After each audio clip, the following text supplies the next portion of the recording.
The world is full of wonders.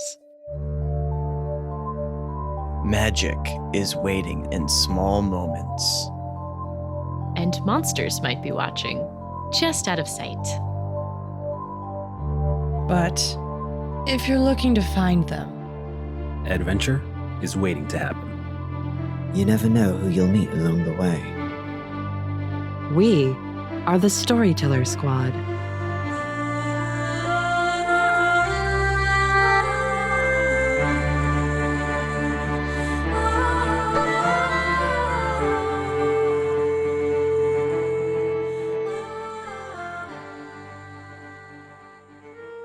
Hello, adventurers. Welcome back to the Storyteller Squad. Thanks for joining us for more Monster of the Week. Before we begin, let's check in with our heroes. I have been spending too much time surrounded by suits.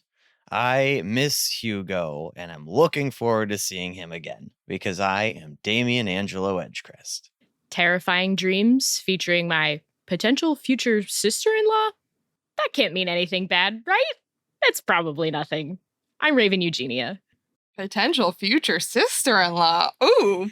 Raven's getting serious. Raven. Okay. I want to break free. I want to break free. Joke's on you, because I already did. I'm Ariel Valentine. In retrospect, piano teeth was probably a little bit much. Oh well. I'm Hugo Rashad. First impression wasn't great, but I think I'm ready for interrogation round 2, and what do you mean the prisoner's no longer there? I'm Agent Whitaker. I'm really glad that we got all of our secrets out in the open before we started our relationship. I can't imagine doing it any other way. I'm Aiden Brightwood. Girl, is that a read? Damn. That was the loudest read. That wasn't just a read. That was an oration.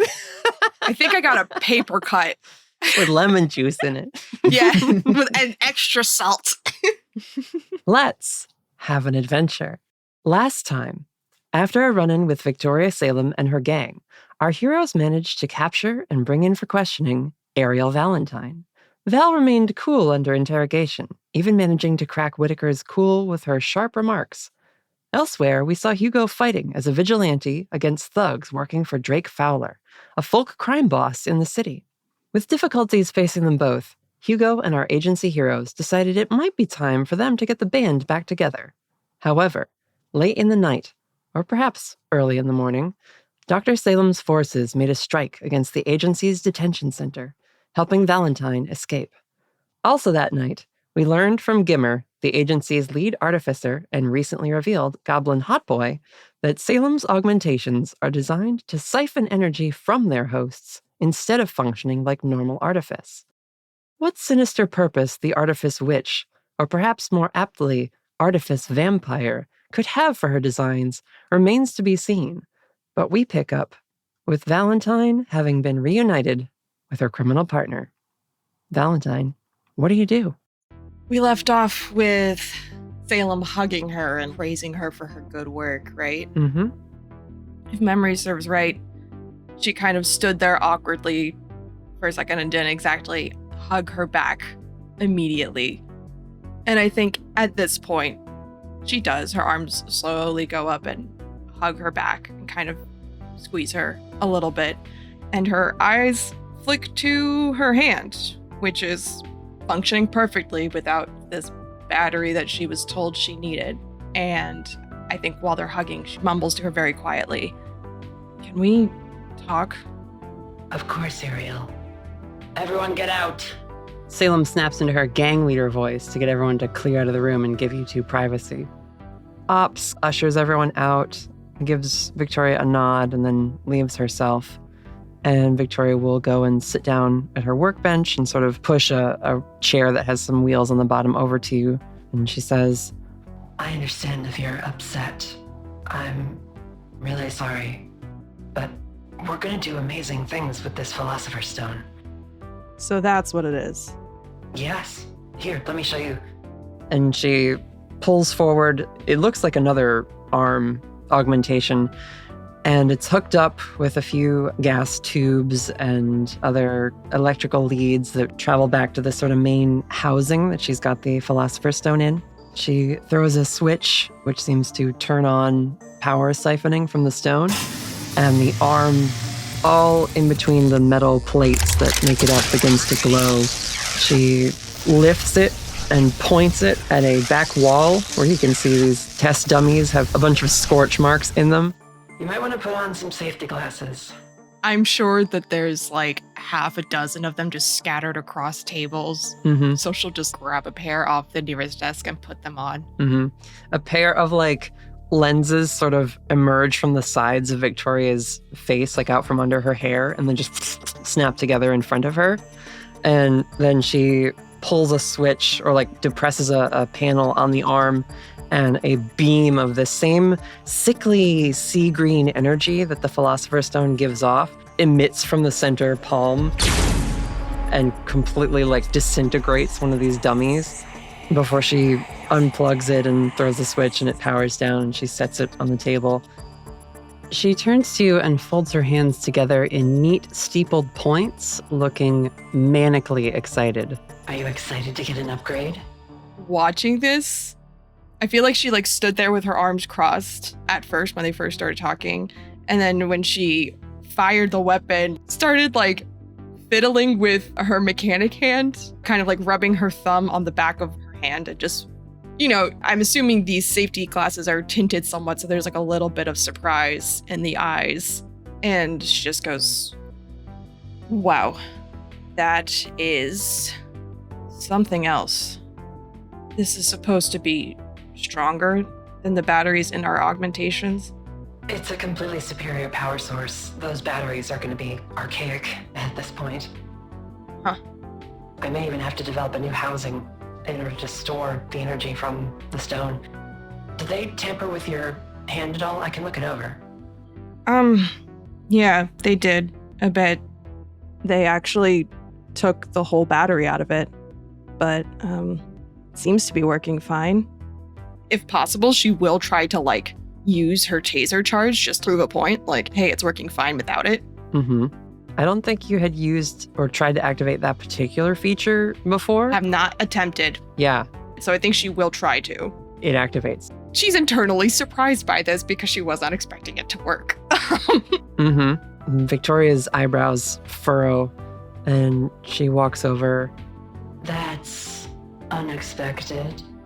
It wasn't really designed to hold a residual charge without the battery installed. What if I don't need it? She will go to like gently take the hand, as long as it's like powered down from the stun attack. Yeah, no, she does it for like half a second and then drops it. You're the expert, so I don't know. She looks at it, she opens the housing, and she says, "That is odd." And she fumbles around on the work table, finds a battery, looks it over, puts it in. And she says, "Go ahead and charge it again." She'll make sure that she pulls her hand away first, but yeah, she'll go ahead and do the taser charge again. You do the taser charge again. It works fine. Mm-hmm. And she says, "Best to be safe. You don't want it to stop functioning in a critical moment." Right. Okay. Everything else working okay? Yeah. And she like fiddles with the fingertips to like make sure all your different gadgets are functioning. If she's like holding her hand and like fiddling with it, I think she moves the hand and sort of like cups her face with that hand and goes, "I'm fine. Everything else is working fine." I'm glad. I can stop for the night if you need me to. Listen, I do have lots to get done though. I've got big plans in the works. She sort of glances past her shoulder to the work table, which has a bunch of things. There's like multiple 3D printers that are already activating and like creating different components and pieces in the workspace. There's not really a lot to talk about. I got interviewed by a very annoying old man. I got broken out. I'm back here, where I belong. Show me what you're working on. She gestures to the arm that's like done. Everything else is sort of in pieces and components. And she has what looks like prototype blueprints on the work table of like a different housing mechanism for the stone already. Mhm. She's built one quickly, like scratch built it, and now she's trying to refine that design in order to draw the energy from it more efficiently. I forget. Does she take a lot of notes, or does she just sort of just like stash everything up in her brain? There definitely are notes, but then you've never tried to read them before, I don't think, because they are so scattered, and like she'll Mhm. write something down, then cross out the second thing, then write a third thing, then keep going and like make a list, then go over to a drawing, then she'll start doing math on the side, then she'll start making lists of like material weights and milligrams of such and such material. Mhm. She'll like pause while she's like explaining the new arm design. Or actually, never mind. I want to know. I want to know. Keep prompting her. Maybe you'll get it. I'm trying to think of how to prompt her. So she's looking at her design work. She's looking at like the pieces that she has scattered across the ground. Are there any like topics of note that as Salem is explaining so that Valentine can ask her about it? She keeps talking about an advanced neural interface, and you can see designs for like not just the very base sort of physical parts of the body, like hands, fingers, feet, but you see like a spinal column design. Oh, okay, shit. Yeah, and it has a network of very fine lattice work, almost like circuitry, but what looks like a nervous system extending off of it. And she gestures at a couple of the printers, which seem to be like printing sections of this network out. So, what's the next play? What's all this for, Tori? I'm trying to push Artifice to its absolute limit. What's the limit? We'll see. We don't know much about what makes the Demon Lords able to create. And I've never heard, at least not in the last 2 years, anything about the shiny one we saw tonight doing something like that. But in the absence of a creator, brighter minds will step in and fill that space. It's sounding like she wants to supersede the Demon Lords? Do I have that correct?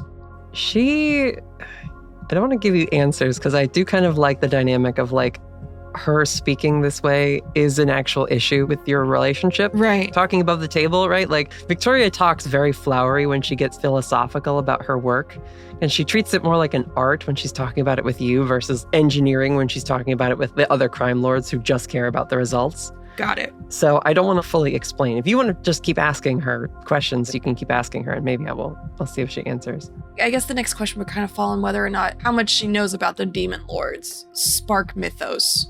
I'm sure some of it has become common knowledge, but not everything? Like the fact that people have spark energy, maybe? Or that spark energy is what's used in creation? I don't know. Do you think Val would know that? Or even know to ask about that sort of thing? Yeah, that's where I'm getting caught up. Just roll sharp then. Yeah, fuck it. 6. She doesn't know. I think she kind of smirks and makes the joke. So you're trying to play God? If everything with this stone goes well, I can elevate us both into that status. I think her face kind of drops a little bit because she was joking and she just goes, holy shit. Victoria remains fully serious, almost giddy. She's not trembling, but like, Buzzing. yeah, she's like buzzing with excitement. After she says that, she'll like go and like see that a print is finished and like go and fetch it from the plate that it's on and like start cleaning it up. She's going to follow her over to the print, watch her, I'm assuming, pull it off the plate and just like look at it and study it with her. After a moment or two of silent wonder, potentially slight terror, she goes, Well, you're not a god yet. Have you eaten today? She doesn't answer right away. She's so intensely focused in on a particular section of this circuit board nervous system. What? Yeah, something. I forget what. It doesn't matter. And then she sort of remembers herself and sets the print down again, hits a couple buttons. It starts printing a second copy of this thing. And she just says, "Did you need something else? We could go out. We should celebrate." No, wait. You wanted to go...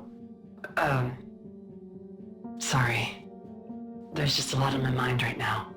I think she's got her hands on her hips at this point, and she just kind of laughs a little bit.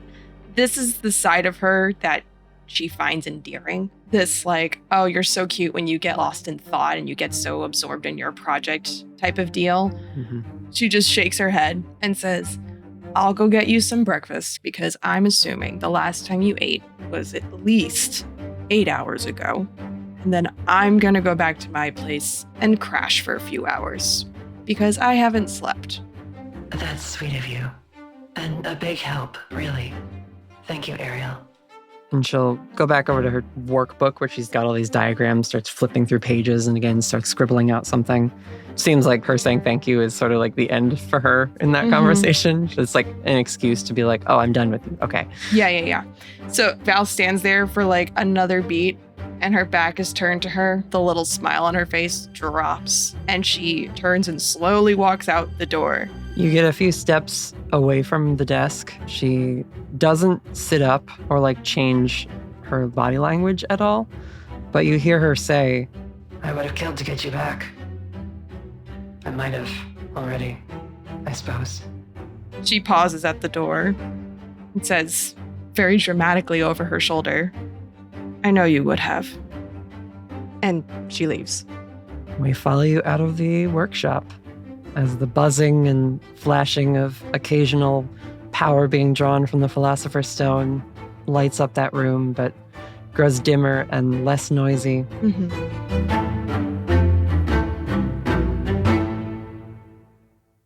As you leave the hideout, what do you do now? I think she kind of just wanders the streets of the city for a little bit. She has 1,000,001 questions rolling through her head. I feel like there's like a weird little part of her that's proverbially looking for a sign. She's a little nervous about Salem's level of ambition. She's seen movies before. She knows oftentimes the person who wants to become God, stereotypically, isn't a good person. I think your mood also is being a little bit affected because physically you are starting to not feel so great. Yeah. And not in a way of like you're sick, but that like buzz of I feel really good right now has worn off. And maybe it's just the adrenaline has finally come out of your system after being broken out of confinement. Maybe now that you are less keyed up in anticipation of seeing your partner after they put you in a pretty tricky situation, that now those hormones are less coursing through your system, but it's a little weird. Yeah. I suppose bad timing that while you were having all these doubts and sort of worries come to bear that you are also really feeling tired. Yeah, I mean, she hasn't slept in several hours. She hasn't eaten in several hours. She had to deal with a bunch of annoying people. Her girlfriend's being weird, unsurprising, but not helping. And yeah, she's just not feeling like herself. And I do think there's like a questioning part of her that she stops while she's walking on the street. And I should clarify, she did put her gloves back on. She's not going back out in public without her gloves on. But she does stare down at the mechanical hand, stares at the back of her hand, turns it over, looks at her palm, grips it into a fist. And I think maybe curiosity burns at her a little bit. She already got a battery. She can just put it back if she ends up needing it. She looks around to make sure she's alone, pulls the glove off, opens the panel on the back of her hand, and tries to pry out the battery. It comes out pretty easily. It's a very simple, just like, slot in mechanism. She's going to just tuck it into her pocket for now and close it, put the glove back on, see how she feels in a few more hours, maybe. You still have full articulation. You try anything else? I think she tries her taser charge again, just to see. It doesn't work. I think she kind of scowls in frustration about that.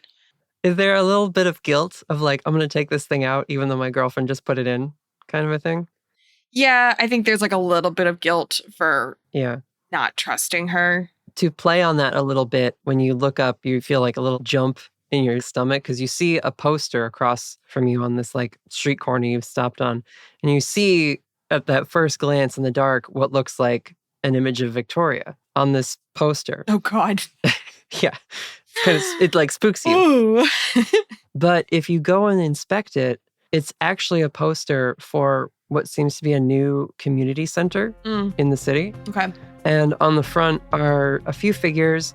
One is a young woman who has similar augmented arms to Victoria, but not the same. A large, what looks like a tiger shifter. And a young man with dreadlocks, glasses, giving a friendly, if slightly awkward smile in this photo of the three of them. And it just says, Community Center, magical and mundane welcome. And it has an address and a phone number. And it says, lists community activities, soup kitchen, access to educational materials, and an arcane library. Her eyes kind of stop on arcane library.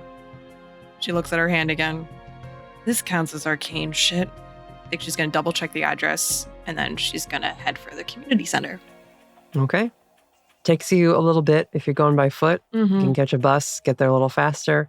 But eventually you pull up on this building, and it's got a few lights outside. It looks like maybe they need to still install some outdoor lighting, for security, I guess, purposes. But That feels like a call out.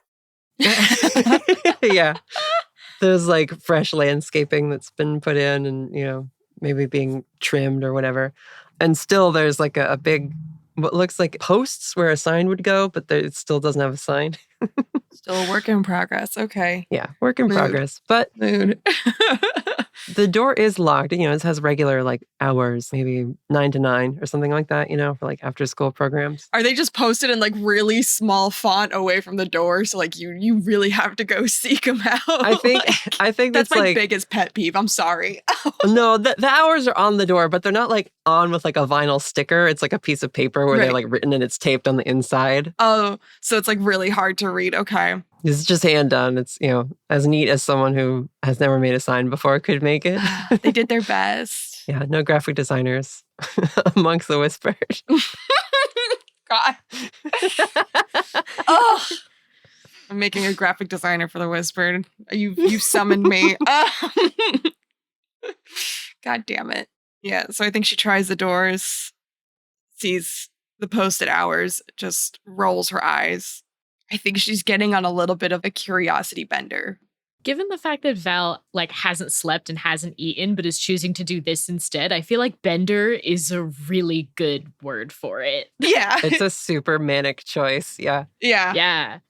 So I think she's gonna, step back from the doors, kind of look up around the building, starts noting the dark spots with the lighting, starts trying to look at windows, see if any of them might be cracked open, because I don't know, maybe they don't have AC yet. Mm-hmm. And I think she's gonna move to start going to canvass the building so she can break in. Sure. So why don't you read a bad situation since you are about to Sure. create one? Yeah, totally. 7. One question. What's my best way in?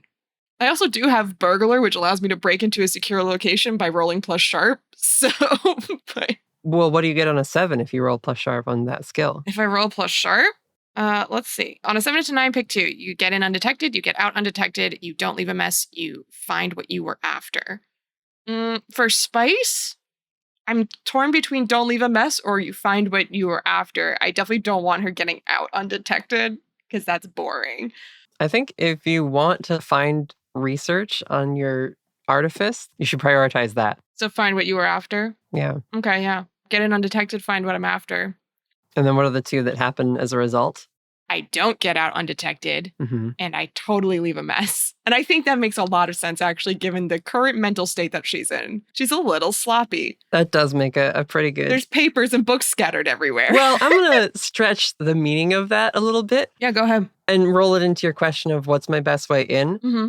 Hugo, Oh, no. you're returning to the community center after your night of vigilante work. Because you were out so late, it's going to be time to open up the center in a couple hours. So you're going to need to shower and change and all that in your office, which I imagine is not a rare occurrence. But either way, you see this young woman fiddling with the door to the center, even though it's way before opening hours. That's what you see as you approach. I was trying to think of the 2 possible things that he would do in this situation. I will also remind you, you have been stabbed tonight. Oh, fuck. Oh, yeah, that's true. Oh, yep. You're also bleeding. Stabbed, yes. Probably not bleeding anymore, though.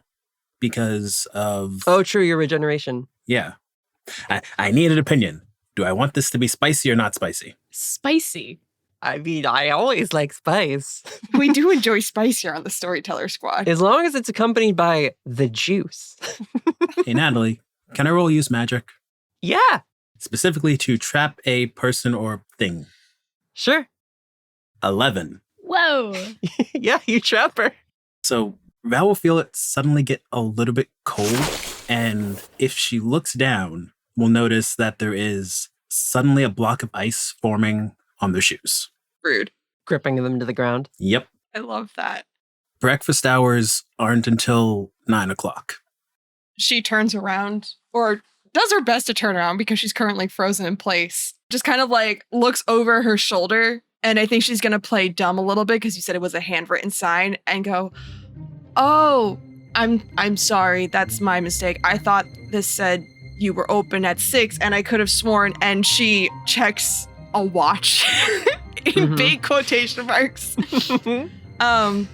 Oh, wow, I'm way off base. I can come back, and I think, would she see the bloody stain on his abdomen? I think I want you both to roll opposed charm checks right now. Sure. Oh, dang it. Let's go, baby. 6. 10.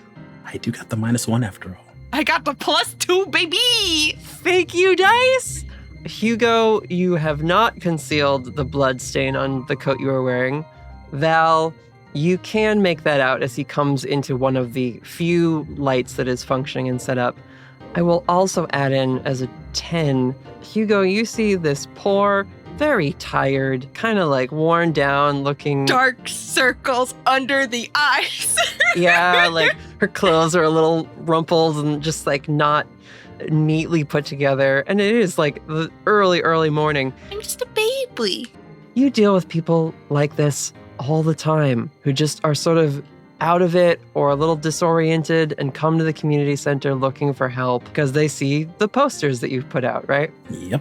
So, Mel, because you rolled a 10, would you prefer Hugo not to recognize Val or for him to recognize you as the person he met in Yosemite Park? Oh, that's so interesting. Well, here's. Do you have a thing, Day? If I may, Go ahead. he wasn't going to recognize her anyway. Yeah, I was gonna say, first of all, it's been a year. Second of all, Hugo's been dealing with some fucky-wucky memory shit. Third of all, she was wearing a wig last time, so he thought she was blonde. Mhm. Fourth of all, it's nighttime. It is nighttime, too. That's 4. There's plenty of reasons. The hair texture is totally different. Yeah, I don't think I'm gonna say he doesn't recognize her to start. Okay, yeah. Hugo, there's this poor young lady who seems real out of it, and she's just trying to get breakfast, it sounds like, or maybe a place to just like get in out of the night air. You know what? You are in luck. Early breakfast hours today, I think. I could use a meal, actually, so... You want anything? I think before she can answer, her stomach just lets out the loudest fucking growl. Yes. You know what? That sounds nice. But before breakfast, are you okay? Kind of gestures at the bloody stain on his abdomen. I haven't been okay in a long time. I'm pretty good with first aid kit if you need it. And she's just kind of eyeing him up and down. Oh, that. Oh, no, that's fine. Hadn't even put it together. Let's get you something to eat, shall we?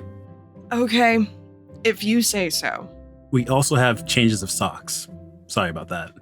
Oh, does she have wet socks now? I would think at this point the ice magic is like very temporary. It's like starting to melt, so you have wet shoes. I thought it was just like the rubber soles got frozen, not like the entire ankle, because wet socks are my pet peeve. Oh, fuck. Yeah, you probably should put those shoes by the refrigerator to dry off. By the refrigerator? Do you mean by the heater? By the radiator?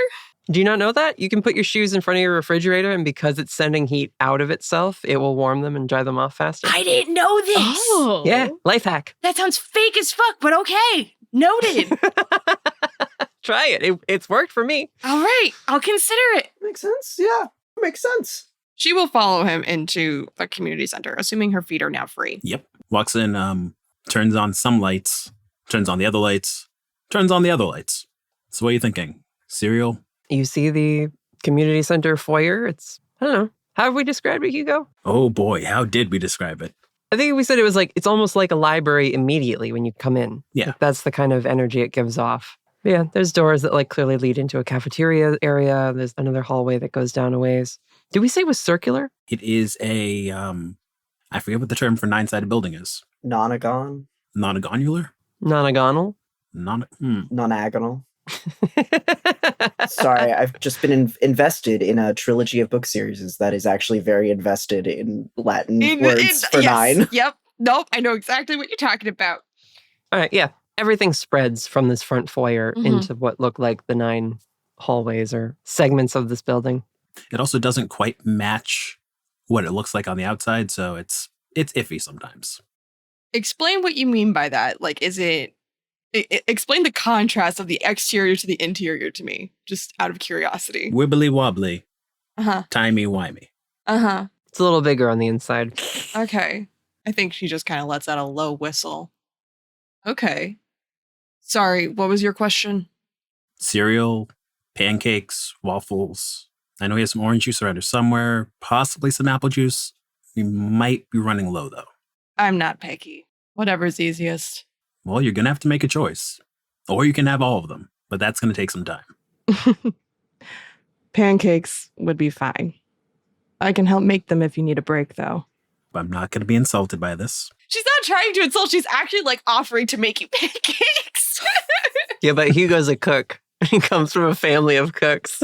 Oh, excuse me. I forgot. So I'm assuming he shows her the way to like the cafeteria, the kitchen or whatever. You guys can get food easily enough and Yeah. eventually sit down, unless you want to role play out cooking pancakes. But like, we can cut to you guys sharing a meal. He was actually going to just start cooking them while letting Val just wander as needed. Oh, okay. I mean, if he does that, she is going to try to wander her way over to the library. Yep. Mm-hmm. The library especially has that sort of, why are there 3 stories in this building? I thought it was a 1-storied building when I walked in. Yeah. Just stacks and stacks of books and walls that are just cubbies where scrolls sit inside and staircases that slide along tracks, and ladders to climb up to different sections and nooks and reading areas. Does this library use the Dewey Decimal System? Absolutely fucking not. I didn't think so. So this is disorganized as fuck. Oh no, it's organized. Oh, is it? It's just not the Dewey Decimal System. Okay, so what is it organized by? What is the organizational system? Is it easy to understand for the user? No, it's some ancient occult whispered, Okay. categorizing of like, this was done in the era of giants, and this is from, pre-Dark Ages sorcery authors A to M. And now there's a bunch of like face slice of life novels and everything. It's weird. Just the occasional romance novel. There's like book of the week, and it's like whatever popular folk author is like making the rounds in pop culture. I love it. Okay.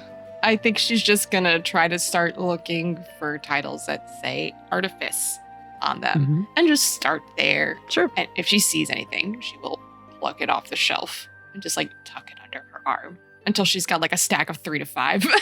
Yeah, investigate a mystery for me. 9. Okay. 1 question. What is being concealed here? It takes you a little while. A day, would you like to like show up with breakfast before she finds what she's after in here? You know what? Yes, because that's hilarious to me. No, that's super funny. Do it. Yeah. So we'll come back to it as you are like scouring through shelves of books and like, looking over. Eventually Hugo shows up with a plate of pancakes for you. So we didn't have any chocolate chips, but we did have some strawberries. So I feel like she's like reaching for a book and very precariously balancing on one foot and on just a stack of other books. On a stack of other books, and she has to like stop and like brace herself on the bookshelves and turn and look at Hugo. Yeah, that's fine. if you need to do some light reading, there's plenty of better options on the lower shelves. I have a particular interest. Right. Well, If you find what you're looking for, great. I'm just going to set this down over here. Try not to break anything. I make no promises. They never do. So abrasive. Just can't be agreeable. And it's at this moment, he's starting to slowly not remember, but he's getting some vibes. Right. This seems oddly familiar. Yeah. Mm-hmm. But you're also tired. You've been out all night. Yep. If he starts to leave, I think she kind of like toils around in her brain a little bit about whether or not to ask, and then pipes up with, "Do you know anything about Artifice?" Dr. Singh is an accomplished artificer, Hugo. I wouldn't say I have some experience with it, but not that knowledgeable. I know some people. Why? She's gonna get down from the stack of books. If you're looking for some like manufacturers for stuff, I might be able to get you in contact with someone. If you need repairs for some things, possibly can do that too. If you're just looking to start your own education in it, have some resources. There's definitely like a beginner section, or like some of Ria's textbooks and things that she's brought from her dad's workshop to have as like a reference in the library. Trying to learn. I've got this friend who might be getting mixed up into something they shouldn't be, and it involves Artifice. So I thought if I understood better, I could help them figure out what to do next. Well, that's an admirable use of knowledge, so let's see what we can find for you. And now I will say, what's being concealed here, you find several books on basic artifice principles. Hugo, do you stick around while Val is reading, or do you eventually leave her with the pancakes? So he's going to leave her with the pancakes if it seems like she needs space. But once he's out of vision and such, you can most certainly be assured that he's going to be just like scrying in on the space. That seems correct. That seems very correct. Val, as you're reading, Noshing on pancakes. She's not going to refuse free food. trying not to get syrup on the pages of the books. Yeah. I think the like other like what's being concealed here thing I can answer for you is within like the first chapter, the preamble of this book of basic artifice principles, blah, blah, blah. It goes into the different applications of artifice, one of which being replacement of missing or augmentations for limbs and that sort of thing. And it very quickly gets into how artifice draws upon the power within the wearer or the wielder. And that given enough craft and enough understanding of the art form of artifice, that great things can be achieved with no more power supply than that provided by the human spark.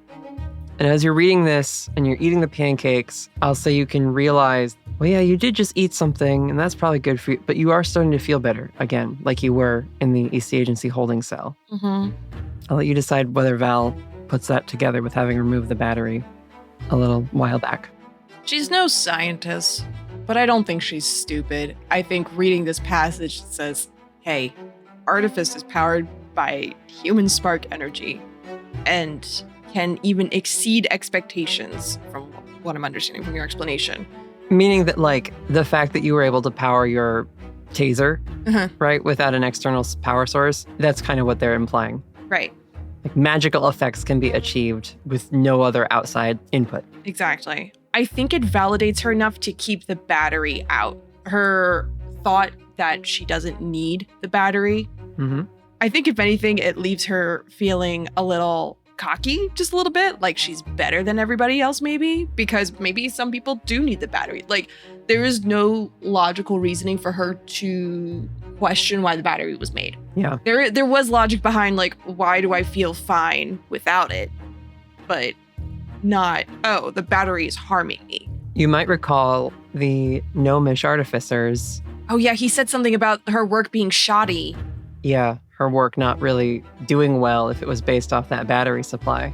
Right. Oh. So that does bring up a question for her, but I don't know if that confirms that for her. The only thing that she feels certain about now is that she doesn't need the battery and she's not going to put it back in. And she's just not going to tell Victoria that she took it out. She's going to keep that to herself for now. And I think she's starting to feel a little sleepy and might fall asleep with half-finished pancakes and a pile of books. So, Hugo, you eventually see Val kind of nod off, despite maybe being excited at first about discovering this little bit of knowledge. Then he goes back in, drops off a blanket and a pillow, and tiptoes back out. Thanks, Uncle Hugo. And Hugo, you eventually retire to get some rest yourself.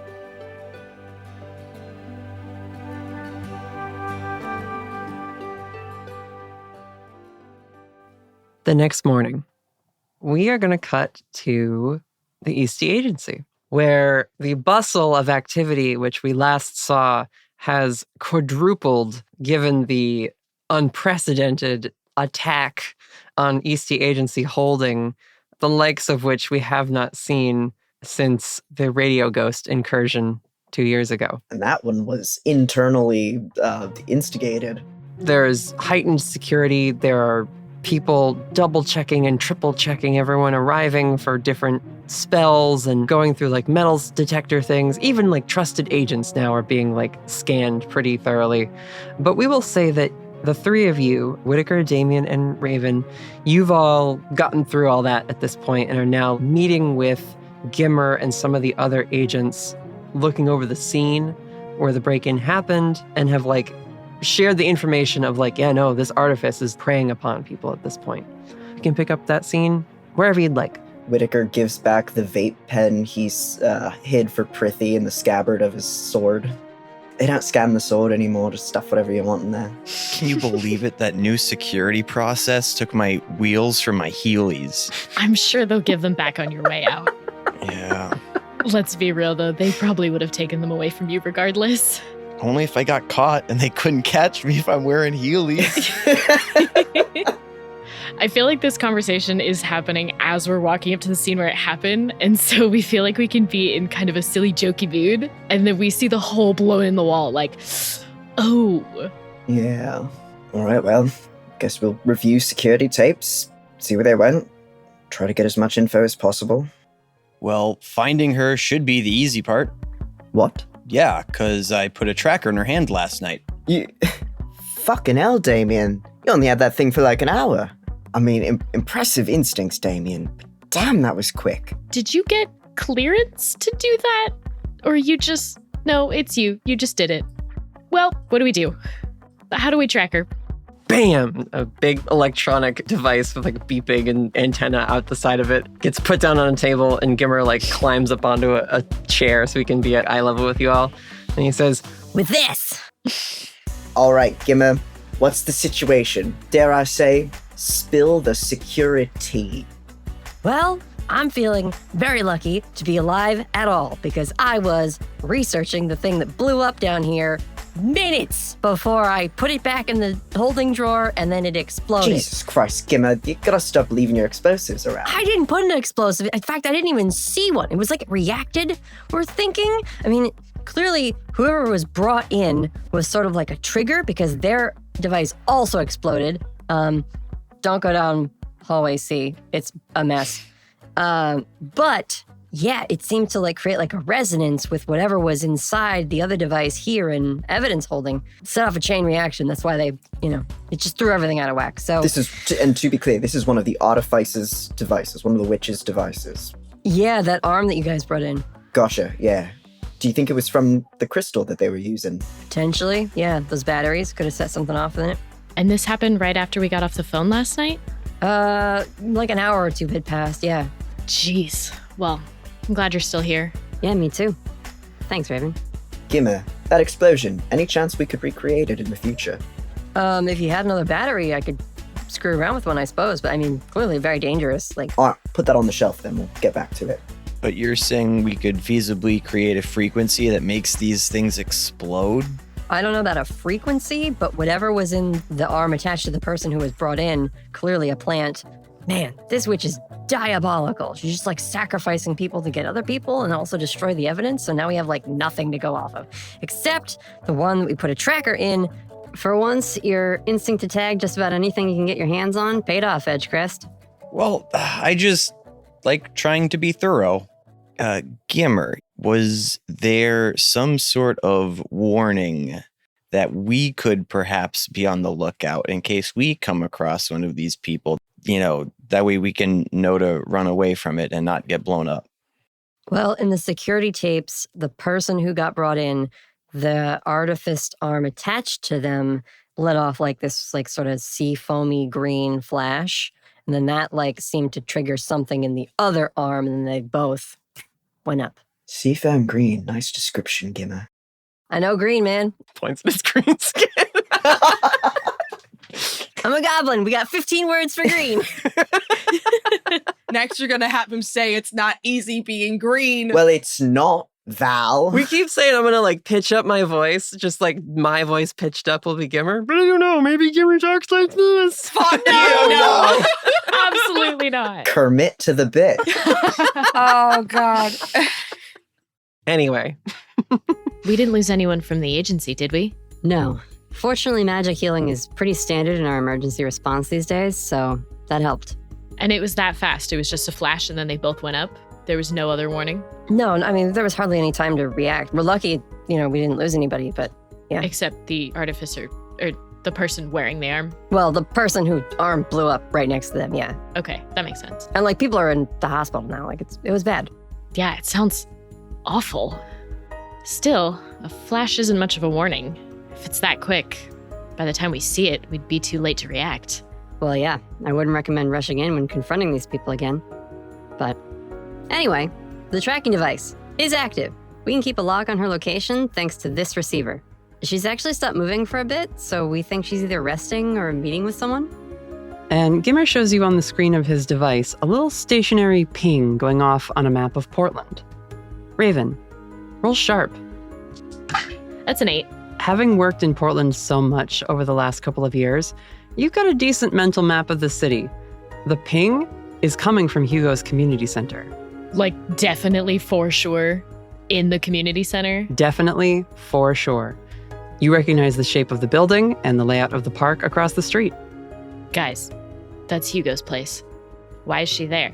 She doesn't know that much about us, does she? We have no idea. Wait, the community center across from Tabor Park? And Gimmer pulls his phone out to check something. All Steph and Darkheather headed over there a little while ago, chasing a lead on this case. There's some artificer who matched the description of the one that got away with the Philosopher Stone. They'll get the notification about this soon. Maybe they can catch her. No, wait, hold on. I don't want them starting anything. That's our friend's place. Why did they get dispatched if it's a lead on our case? It's the whole agency's case now, Whitaker. We got attacked. Your team was up all night, so the agents that came in on call are out gathering intel. I can't stop the notification. It's an automated alert. Everyone in the field's gonna get it. We did just pull a night shift. We couldn't have chased down this person if we didn't sleep anyway. You forget how much I love overtime, Eugenia. You can't earn overtime if you pass out from sleep deprivation. God. Guys, it's all good. We can just go after her now. It's time to lock and load. No, we are not locking or loading anything. Just give me a second. I'm gonna call Hugo. Okay, let's do a couple things before that call happens. Gimmer can set you guys up with a signal from the receiver on your phones. You don't need to carry around this big, heavy device. Yeah, we should definitely do that right now. At least someone on our team should have Val's location on their phone. Mm-hmm. Easy enough.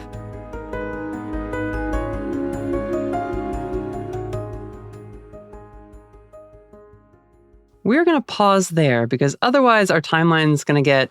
Choppy. Yeah. Before we jump to the community center and what's happening over there, we have to check in with the fourth member of Rogue Team. Aiden, when you all got into headquarters this morning, she split off from the group right away because she has a therapy appointment. Yay! Vivian Auburn, the Bat Squatch, is now working at the agency as one of the medical staff, and so we will cut to her office for a quick scene where Aiden is getting through her session. I'm probably gonna get someone to record Vivian's lines and just have them be a voiced thing, right? So it's not just me going back and forth. But for now, I was about to make a joke, and now we get to sit here and watch Natalie talk to herself for a whole scene. watch Natalie put herself through therapy. Oh my God. Oh, that's gonna be so cute. I'm excited. So we see Vivian's office. It's like any therapist's office. It's just very light colors, very soft. Everything's nice. She's got some hanging plants and photos on the wall of her, Gary and Danny.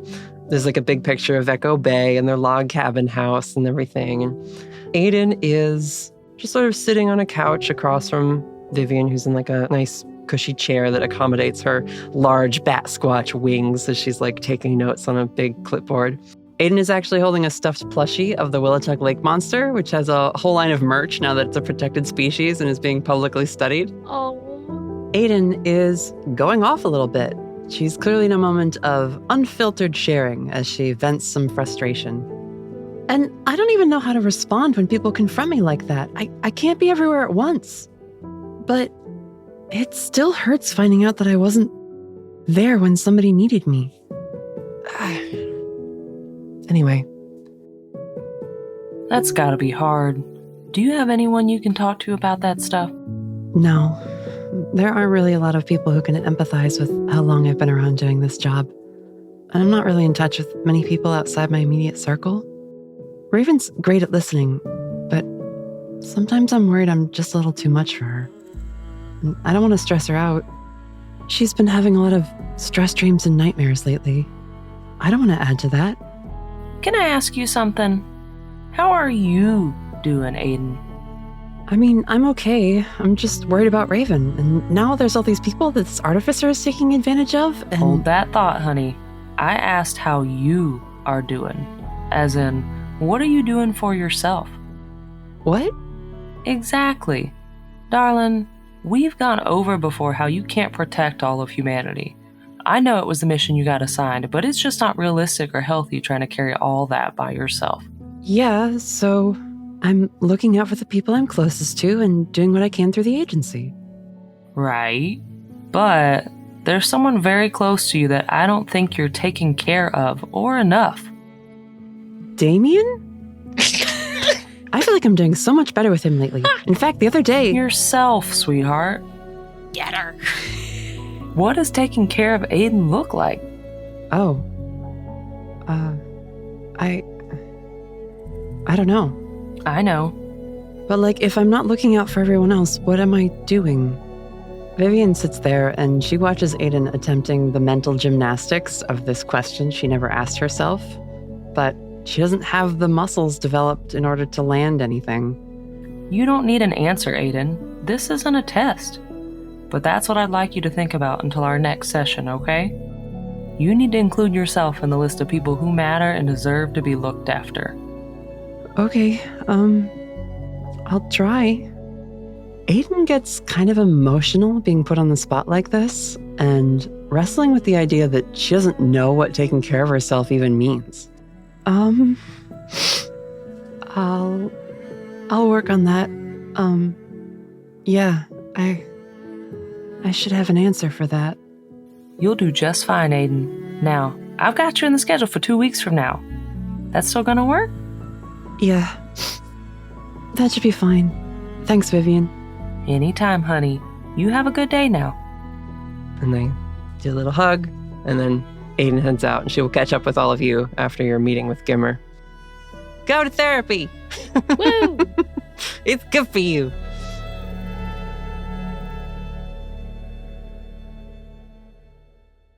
All right. Now we will cut to the community center. Hugo, you don't get to sleep for very long, unfortunately.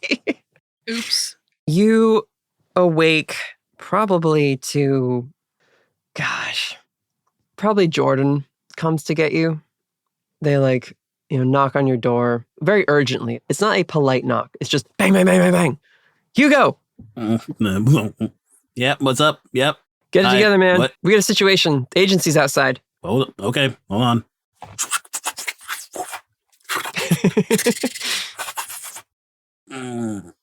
Ow. Okay. Okay, what's up? I don't know. A couple agents showed up. They're questioning Rhea. Weird. Out front? Yeah, front desk. Walk on over. Okay. You walk over. As you get closer to the front area, you start to hear Zuri's growling tiger voice and Rhea's also raised voice. Just very sharp responses, very one-word answers kind of a thing. Oh no. And you come upon a scene where Susie Darkheather and Lincoln Allstaff are there in their agency attire. And Susie seems very much just as on edge as the two Singh sisters, whereas Lincoln in typical Lincoln fashion, is trying to diffuse and deflate the situation as much as he can. Miss Singh, no one is accusing you of being associated with the group who attacked the guild last night. But if your alibi is so perfect, it shouldn't be a problem for you to answer our questions. If I am being accused of anything, Agent Darkheather, then I don't see why I should answer any of your questions or allow you to continue this interrogation within this space. If this is a community center, then as government agents, we have every right to engage in a public place as we see fit. Quote the Portland zoning laws to us. I fucking dare you! We are not here to question you. In fact, I think you should leave while we talk with your sister, unless you're deliberately trying to get in the way of our job. You're certainly intent on disrupting ours. You think just because she has some augments, you can barge in here and ask a bunch of probing questions about some random gang of artificers? Hugo told us the agency is supposed to be better than street cops, but it's not the first time he's been wrong. Ladies, please, this doesn't have to get ugly. Darkheather, take a walk. You're out of line. Susie glares at Lincoln, then back to Zuri. You don't scare me, Stripes. Fuck you, Suit. As much as Zuri is physically reacting to this situation, i.e. shifting into her were-tiger form, Rhea hasn't moved a muscle, other than to raise her voice.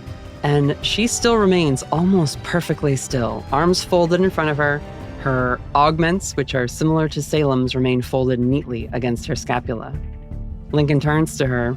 Miss Singh, I apologize for Agent Darkheather. I understand you can vouch for your whereabouts last night. This is a routine intel gathering assignment. We only want to know if you've heard or know anything that could help us locate the group who escaped agency custody and landed a lot of people in the hospital. I would ask further questions about the artifice abilities we've seen on display, but I can see that's a touchy subject. Agent Allstaff, if I am under arrest, you can bring me in and question me at your agency. Otherwise, I have given you more information than you deserve, and I don't see any reason why I should continue to entertain this conversation. Hey, what's going on, folks? Oh, thank God. Mr. Rashad, good morning. Good to see you. We were sent here by the agency to follow up on a case that Rogue Team, friends of yours, are in the middle of. Some very dangerous, very cunning artificers attacked the shipment last night, sir. And early this morning, they also bombed agency holding in order for one of theirs to escape custody. Now, officially, I'm not saying the agency is lumping your associate in with that group. But our records indicated that a similar artifice to one of the suspects was registered to Miss Singh, and we were sent to ask her about its design and where she got it from to seek out a lead. Again, I'm not pointing fingers, and neither is it the agency's stance that you are a suspect, Miss Singh. We just wanted to look into it in case there was anything we could learn from the correlation. Zuri growls again, her eyes still locked on Susie, who has stepped outside at this point and seems to be on the phone. Make them leave, Hugo. I'm a simple man, Mr. Rashad. I'm not trying to ruin anyone's morning with this. I'm just here doing my job. Mr. Allstaff, you have to understand, you have already ruined my morning. Yo. Let's go, Hugo. There are a few things that I will allow to happen. People can berate me all they want. People can hate me all they want. As soon as you start messing with my people, we have a problem. Fucking get him. Now, firstly, do you have a warrant to be here? He pulls out his agency badge and he says, We don't have a warrant because we are not here to arrest anyone. We're simply doing our due diligence to look into an incident last night which endangered several of our people. Good. Then in that case, I'm assuming you'll be amiable to stepping outside with me. Susie actually comes inside again. She does not look calmer, and she starts calling to Lincoln. All staff, we have a situation. But he cuts her off with a hand held up. Darkheather, outside! You don't outrank me. They have... I said outside! Give me a minute to clean up this mess. He turns to make eye contact with you, Hugo. Of course, sir. Sorry for intruding. Miss Singh, have a pleasant day. And he will turn and head out of the center, much to Susie's protestations.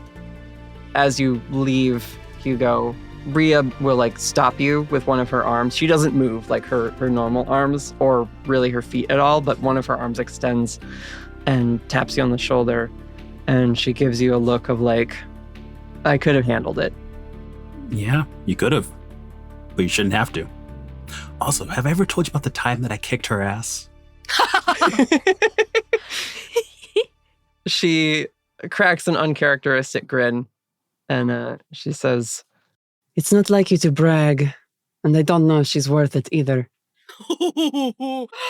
Wow. Thanks. And he's going to walk out. you step outside, and Susie is very heatedly speaking to Lincoln in a voice that is only hushed because of how angry she is. Lincoln seems to be taking this like a duck in rain, and he just turns to you and says, "Is this far enough out, sir? We can go across the street, but I see there's some people gathering over there." And you see the folk protesters are already starting to like march out of the bushes and the trees with their signs and form their picket line. Christ. I forgot to get the coffee. Oh. I'll deal with that later. This is perfectly fine. We're out in the open, in public. Now, can you explain to me exactly what's been going on? What happened, why you're here? Well, let's get the timeline straight. Last night, your friends, Whitaker and the rest, were part of a protection detail for a delivery of supplies at the Gnomish Artificers Guild down in the industrial district. Now, that was, shall we say, not the cleanest operation, and a figure bearing similar augmentations to your friend Miss Singh escaped from the scene with a very valuable artifact. Now, we are not pointing fingers. No one is accusing Miss Singh. As she said, she has a perfect alibi working here last night. I don't know how late your hours go, but she could vouch for several witnesses, it seems. So we're just looking into other people with those augmentations. Because again, through our agency research, we've learned that this other figure seems to be preying upon people, using augmentation to drain their life force. Which again, of course, is illegal. So we are just trying to make sure that she is not in contact with these people. Now that they are in possession of this artifact they stole from the gnomes, the agency has made this other person a high priority, as it were. And Susie steps her way into the conversation, cutting off Lincoln. Mr. Rashad, one of these augmented individuals was detained last night and then broke out of agency holding by an explosive attack. Our intel says that she is in your facility right now. I'm sorry, what? Oh, fuck. Fucking Christ on a bike. And Susie holds out her phone, which is displaying that little tracker ping and the alert she just received, which went out to all the field agents. I don't have a warrant for your colleagues, but there is a standing order to arrest this escaped suspect. Okay. Let me roll back some stuff in my head real quick. Take your time with that. She says to Lincoln, I'm calling in a team. Give us just a moment, sir. Doc Heather, let's just approach this delicately, all right? and Lincoln will engage with Susie to give you an actual second to process, Hugo. I'm so sorry. Where has she been that was happening? How late were people here last night? Because he doesn't have any knowledge of people being here very late last night. So that's an entire separate issue he's starting to deal with now. Yeah. Uh-huh. Lincoln eventually gets Susie to not immediately storm the community center, and he comes over to you and sits on the bench near you with his head in his hands for a moment. Then he looks up at you. This is not a great situation, Hugo. I hope you don't mind me being a little familiar, given our history and mutual friends. I would prefer not to let Doc Heather in there after the fugitive, because I feel like that could easily lead to an altercation with your staff. So, how do you want to proceed here? Ring, ring, ring, ring, ring, ring, ring. Your phone rings, Hugo, as Whitaker calls you. For familiarity, just a moment. Hugo, you all right? Apparently not. Are you hurt? Are you injured? Is the community center all right? Community center's fine, but you got some people here asking some very pointed questions. We had a runaway last night who's currently in the community center. There's all the information you need to know in like one quick sentence, so you didn't need to like pass through it or anything. Wow. You know what? Thank you for that. Thank you very much for that. I don't play these games with you, Hugo. You're my friend. So more importantly, how soon are you going to get here? I am on my bike. He's not. He is getting his bike helmet on. You're talking while you're on your... He's on his bike, still standing in the garage, not having left yet. I can be there very quickly if I break a few speed limits. What speed limits? Exactly. Okay, well, I am going to go and have a talk with someone inside and try to get at least a bit more perspective on this. I apologize in advance. Hey, Hugo, don't apologize to me. Now put me on the phone with Allstaff. And Hugo's going to look over at Allstaff, back at his phone, Allstaff, back at his phone. It's for you. He looks at the caller ID. Agent Whitaker, good morning, sir. Allstaff, what are you doing over there? Routine intel job. We were just trying to gather leads on this Artificer case. But if I overheard right just now, am I to assume Rogue Team is back on duty? Because if so, I will prevent Agent Darkheather from taking any rash or ill-advised action without your presence on scene, on account of your pre-existing jurisdiction on this case. Susie looks like she's going to pop a blood vessel, but she just angrily flips Lincoln off as he shoots a wry look at Hugo. I'm going to be over in a bit to back you up, but please don't forget that Hugo is a very well-trained martial force to be reckoned with and probably could deal with a dangerous person if need be. I think my assignment partner is keenly aware of that fact, as am I. Am I correct then in assuming that Rogue Team is being dispatched to help apprehend the escapee? Woo, Rogue Team, let's go! Just in the background. Yes. Very good, sir. Very good. I will defer to your leadership on this operation. Thank you very much. And I appreciate you making sure that the escapee doesn't become an escapee squared. See you soon. He just hangs up. He gives the phone back to you, Hugo, and he says, I will admit to being a little nervous about standing here empty-handed when your friends arrive. As I asked before, how would you like to go about this? If you would be so kind as to wait out here while I go and have a talk. I can give you as long as it takes for Whitaker and his team to arrive. Now, with that angel, I don't know how long that's going to be. I will take that much plus probably 10 minutes. Agent Darkheather scowls at you and Lincoln and says, Hopefully nothing explodes before then. All this new construction looks expensive. I like that Dark Heather implies the existence of a Light Heather. A nicer, kinder Light Heather. But right now we've got Dark Heather. Dark Heather. Hugo gets 2 selfies. The one is Damien in the bomb squad suit, all happy and smiling. And then the second one is a group selfie where someone has told him that he should have waited until they got there to put the suit on because now he has to sit there in the suit during the entire drive there. Damien, what the hell? Nope, I shouldn't be surprised. This is normal. Okay. Rogue Squad is headed out. Hugo, you can go inside. We're going to the library. What do we see? Valentine. Yeah. What were the 2 things from your burglary roll that were going to happen? That I don't do successfully. Mm-hmm. Get out undetected and don't leave a mess. I think you are aware of some altercation happening in the front foyer. I think some of Zuri's roars probably woke you, or at least the running around and banging that Jordan was doing outside Hugo's room.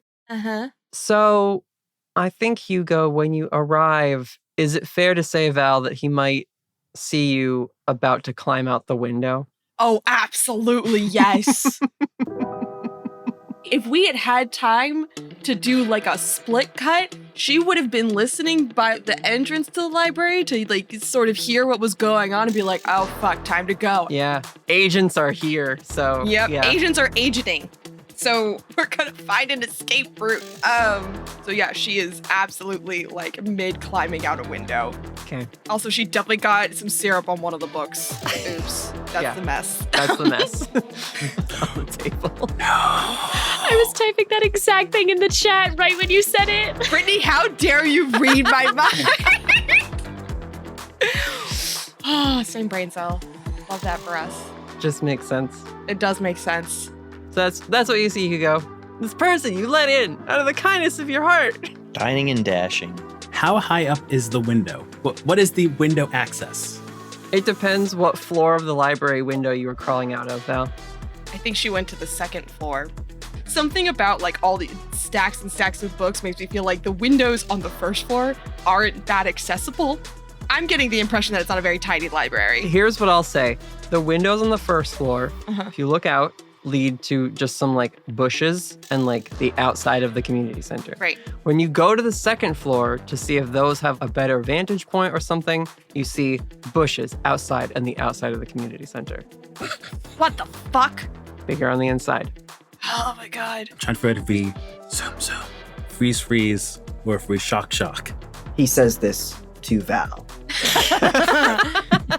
I vote zoom. Then let's zoom. Okay, act under pressure. Boop, boop, boop. Boop, boop, boop. 7, which is terrible when you have a +3. Yeah. And this is how we get a mess. Yeah, I think you zip over to Val in time to like be near her as she's climbing out the window, but this isn't gonna go perfectly for you. What do you think, Valentine? Where are you at? You just trying to dip out? Yeah, she's just trying to dip out. I think she's got like one leg out the window already. Like she got to the second floor, saw that there was still bushes, and she was like, fuck it. And she started going for it. Okay, then I'll have you act under pressure too. Act under pressure, right? Yep. Yeah, that's a 4. Okay. We thriving. Make sure you're marking your experience. I am this time. I think this will let Hugo get like, well, I'll ask you, would you try and get a hold of her, Hugo?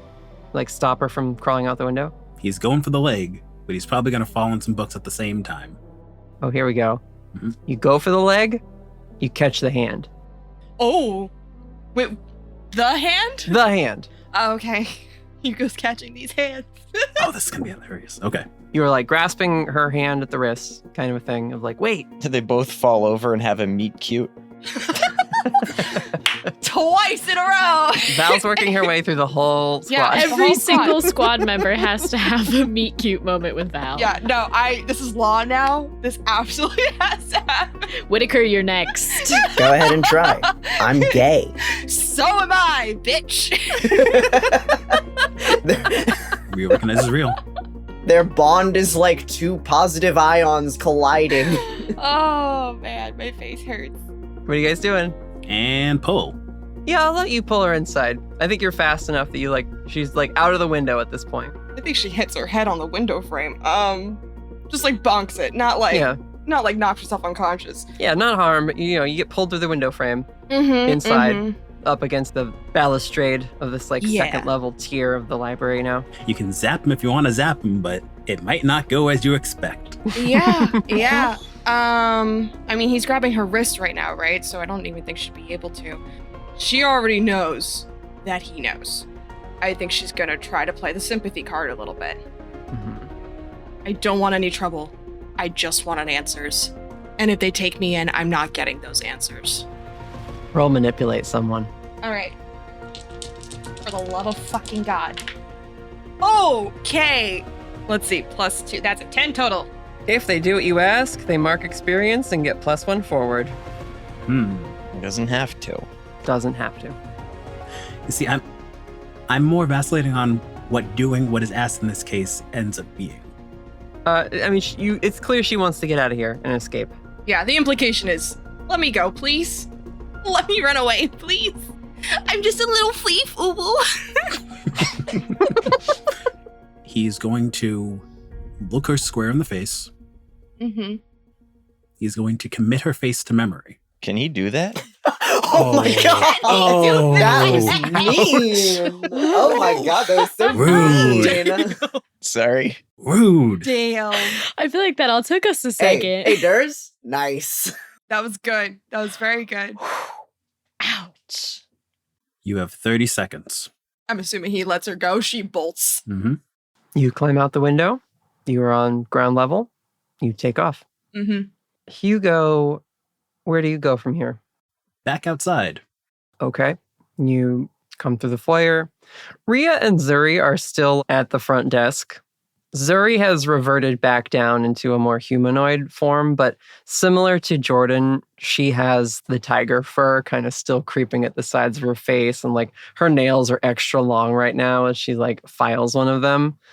And they give you kind of a glance of like trying to read your mood and disposition to be like, what's next? So on his way out, he's going to turn towards both of them. We're going to have a talk later. Sure. Yeah, whatever you need. And then he's going to continue out. They nod, they agree. You walk out, you open the door again. Lincoln, I think he's like crouched down, examining one of the plants that's like been put in. And like if you walk up, he's kind of just like, this is nice work. I gotta get the number of your landscaper. Is this a perennial? Do you know? Probably. We haven't had it around long enough for me to actually know. Fair enough. You still have your dot thingy, right? He pats his like coat pocket, which like has a little phone outline in it. And he stands up and he says, well, I don't think I'll be needing that right away, because by the time Agent Whitaker arrives, we will need to formulate a new plan, considering you let him go. My knees aren't what they used to be. I was not about to start a foot chase, so figured I would take some time to smell the roses. Now, the roses that we have, they are perennial for some reason. It's really weird. Interesting. Might be, he gestures at like the gathering of folk across the way. But magical horticulture or whatever. Yeah. Probably. I like to call it just horticulture. It's magic either way. That's fair. Well, a good morning to you, Mr. Rashad. Good luck with this place, I suppose. Dark Heather? And she like is on the phone muttering stuff under her breath and then hangs up, and we'll come over next to him. Don't get used to holding up agency investigations, Mr. Rashad. You may have friends at the agency, but the director's patience can be worn thin if tested too often. And we see a slight flashback in his head of him remembering the encounter that didn't happen with the director, but that he thinks he is potentially capable of having. And about this time, we see Rogue Team arriving on the scene. Whitaker pulls up on his bike with Raven, and there is a gold flash as Aiden appears with Damien in a full bomb response outfit. Oh, I thought Raven had her own bike. Well, would you have taken separate vehicles to like get here if you're on the clock at work, or? Let Raven have a bike. Sure. Everyone gets a bike. Everyone gets Two a bikes bike. pull up. At this point, is Whitaker aware that the suspect has moved on? Is he getting live tweets from Gimmer? Yeah, I think as soon as you pull your phone out, you can see that little dot is moving quickly away from the center. Is the community center up in flames? No. Then we're good. I put this in app chat, but she absolutely stole a car on the way out. Is that an ability you have? I have +1 ongoing while driving, plus you can hotwire anything. The older it is, the fewer tools you need to do it. You also own 2 handy, widely available vehicles. So yes, I can fucking hotwire a car. Is there a roll necessary? Not necessarily.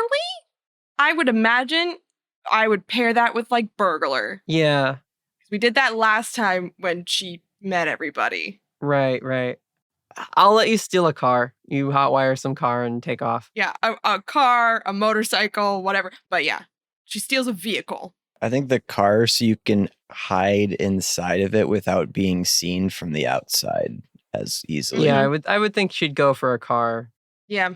If you're trying to find an old one that maybe is less identifiable, easier to dump, that kind of a thing. Yeah, especially if she ran like a couple of blocks away from the community center and then found a car and hotwired it and left. Yep. Cool. Everyone, Hugo's here. You haven't seen him in a while. Damien waddles over for a hug. Hugo! Damien, you look like a Stay Puft Marshmallow Man. Listen, this body is only 2 years old. I'm going to keep it nice. Cool. Well, that body's going to have to get moving. Are you okay?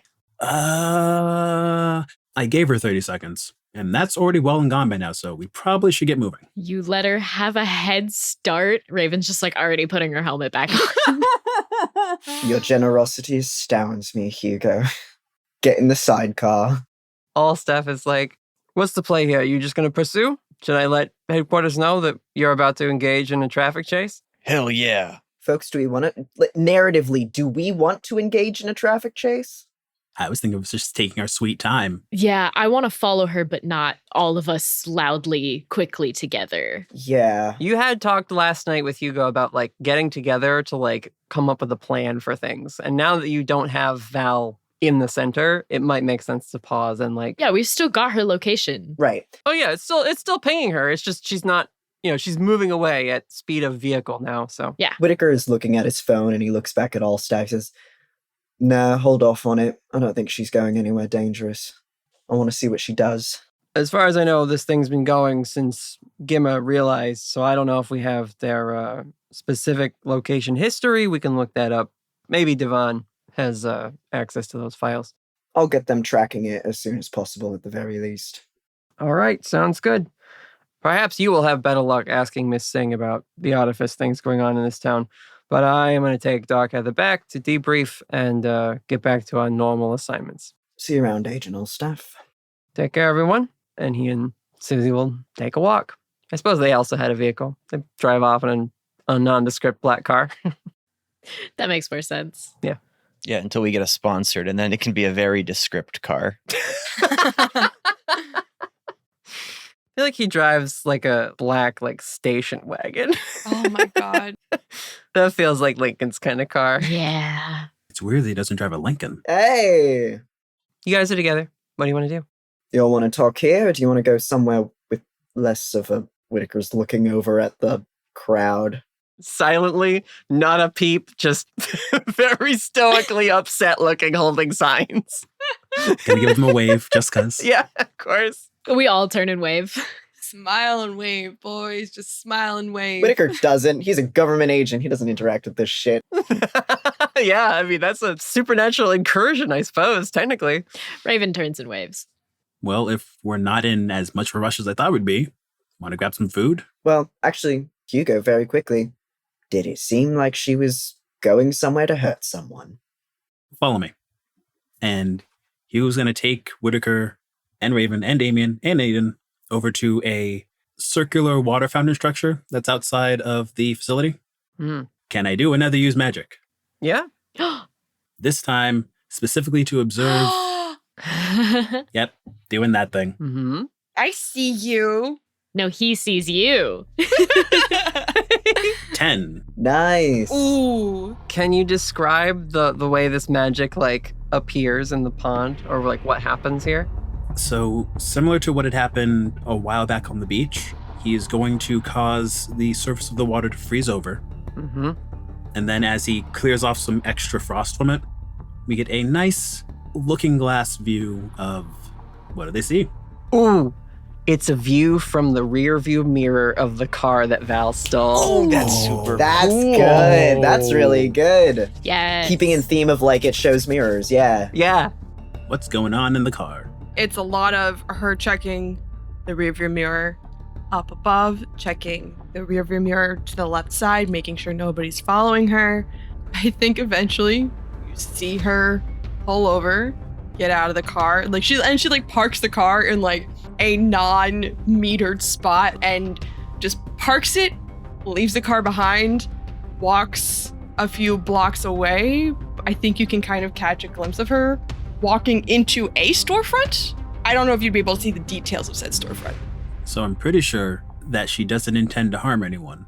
From the sounds of things, from a little conversation we had early in the morning, she wants to help someone. But the road to hell's paved with good intentions. Sorry, Damien. Do you want to change? That gear doesn't look comfortable. It's all good. I am protecting myself. We already had one exploding artifice thing, and I don't think that's going to be the last one. Sorry, what? Did Allstaff not explain that part? Yeah, the reason I'm in this bomb suit is because one of her associates had one of those artificed hands and it exploded. At the agency. So... Right. Lincoln did mention that. Sorry. There was a lot of information I needed to process very quickly this morning. Hugo, she wasn't with anyone else, was she? Not that I saw. My worry was that she's with whoever broke her out, but if it's just her on her own, then I'm not as worried, I suppose. That does explain why she looked so tired, hungry, and just disheveled. Definitely seen better days. Well, I can understand why you would have let her in. I mean, She did help us with that thing at Yosemite. Wait, what? Oh shit, I keep forgetting that. Yeah, do you remember the Nightcrawlers?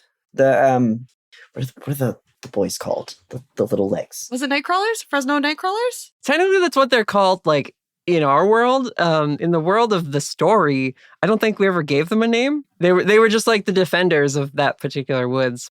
The Yosemite crawlers. Little white blood cell babies. Whitaker does little walking legs with his hands, like, the little guys. Sweet little things. With the legs. We got their names, didn't we? You called them Capri and Jegging. Hugo, don't tell me you forgot Capri and Jegging. How could I forget a name like that? I have a drawing of them on my iPad. Oh my god. I love them.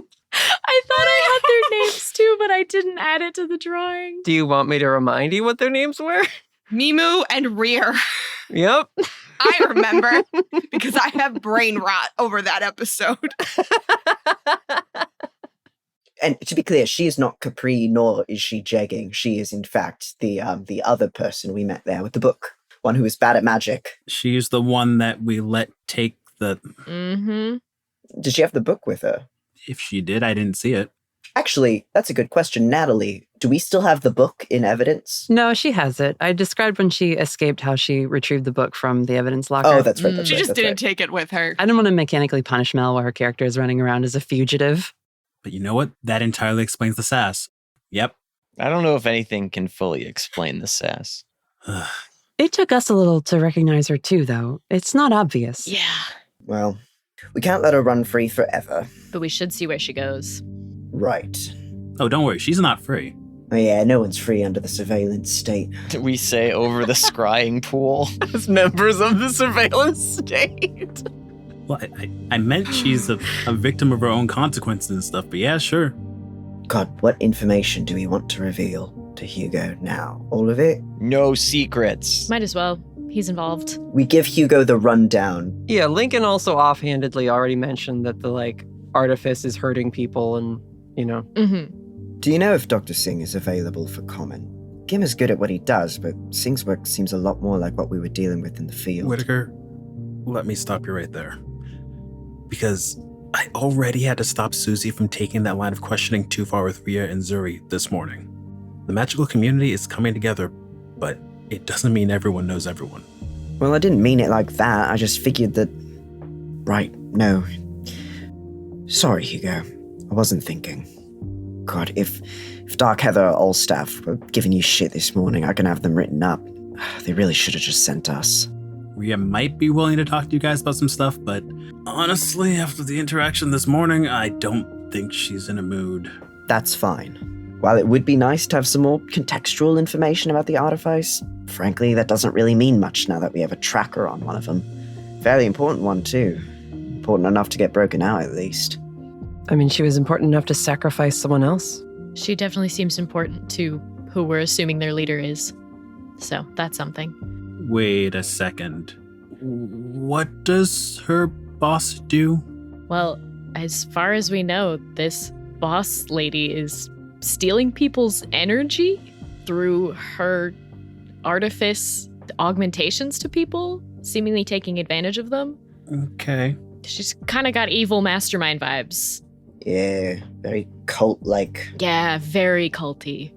The kind of evil mastermind vibes that is looking into stuff and could possibly be going down a bad path and could need help from someone to make their life okay. Yes? Why? Well, that explains the book she was looking for. Hugo, what was she doing here? Eating breakfast and asking questions about Artifice and just how it works and such. We picked out some books. Can you show us what books she was looking at? You go to the library. The books are strewn about. Did you steal any of them, Val? Or do you think you found what you needed? I think she found what she needed. I think she also had the idea of if I need these books later, I'll just break in after hours and come back for them. She was not about to take them when the agency was here and ready to be on her ass. Sure. Why is there so much maple oh my... Oh, she fell asleep. Knocked over the bottle.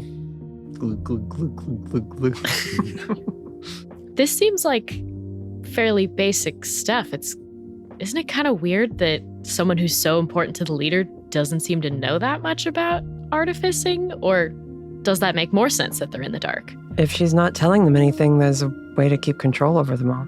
Back to cult vibes.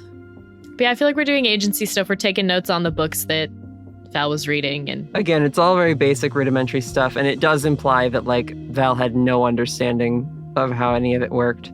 Mm-hmm. The Beginner's Guide to Artifice. Yeah. Artificing 101. And she read the first chapter and then stopped. Yeah. It's also, you could maybe infer the fact that she's going to look this up means that maybe some of your questions did shake her. That's true. This is all good stuff. And she left out the window? Out the window. You see, like, the slight dent in the bushes where she escaped. Do we know Salem's name? Can I say the word Salem? I don't think that it got explicitly mentioned. I don't know if we know. Well, you know what she looks like, but I don't know that you ever got her name dropped. Yeah. Here's a question. Do we want to try to intercept before she goes back to home base, wherever that is? No, we want to figure out where home base is and then hit it full storm with everything we got. I know, but do we want to see if we can get any more information from her before then? The danger is that if we detain her again and they send another group out to retrieve her a second time, then we risk maybe civilian collateral or agency collateral a second time. My thoughts are more along the lines of we can get the location of where all of this is happening, whatever warehouse that's taking place in, but we could also get that from talking to her and maybe some extra information as well if she's willing to part with it. She didn't seem very willing last time. I do think it might be beneficial to see where she goes and just keep an eye on her. You guys really got on her bad side, didn't you? I mean, to be fair, She kind of got on our bad side first. She tried to steal a limitless power source, so... she did blow up a few things. She did steal a limitless power source. We have coworkers in the ICU. It's pretty bad, Hugo. The whole hallway is ruined. I had to take the long way around. All I'm saying is, y'all are an agent mind as opposed to person mind. Community mind. Hugo, I want to intercept her because I'm trying to stay out of agent mind right now. Whitaker looks a little offended that you said that. Aiden looks a little upset by that statement, too. Damien's unfazed. Yeah, I mean, I've been trying to work on that. That's sort of the whole arc. Hugo has accurately read everyone in the room. Raven, where are you at with that statement? I think Raven took it in a little bit of a positive light of like, oh, I'm doing a good job as an agent. I'm thinking like an agent. Oh, sweetie. You're so cute. I'm gonna hold your head in my hands. I think she would read that you two are upset, but I think at first initially be like, oh yeah, I was thinking like an agent. Not necessarily complimented, but just like somewhat neutral to positive of like, oh yeah, okay. Yeah. Sure was. I'm trying to figure out how to word this in the kindest way possible. From her perspective, you're the baddies. Fair. From my experience this morning, you're the baddies. Not inaccurate. It's a difficult system to work within. Well, aren't you guys Rogue Squad or something like that? It's kind of a derogatory nickname they gave us that stuck. We don't do derogatory. We own that stuff. You say we, Hugo. You haven't seen the last job we did. You know what I mean by we. I don't know if we do. We implies a team. It's easy to say own it when it's not something you have to deal with, Hugo. You dodged a lot of stuff that's harder for us to brush off when you didn't take the job with the rest of us. Hugo, I am forever grateful that you did not accept a job with us, and I want that to be so clear right now. Oh, I didn't mean that to... I'm sorry. Yes, I agree. It's really good to see you, Hugo. This place is beautiful. You've done a really amazing job. It's good to see you too. I wish you guys would visit more often. At some point, you need to stop in for an actual proper soup day. I know. The soups. Soup nights always seem to be the same day as family dinner night at the Eugenia's. But we could probably skip one though, right? Yes, we totally can. And we should, honestly. I'm just saying, you have not lived until you've had Anya's soup. How's she doing? She gives you a little side eye. So Whitaker, about that interception. Oh, what, Hugo? You don't like when Aiden gets out of agency brain and into person brain? You know that's not person brain. You don't have to answer. Sorry, that's personal. We're on the clock. I shouldn't be asking you.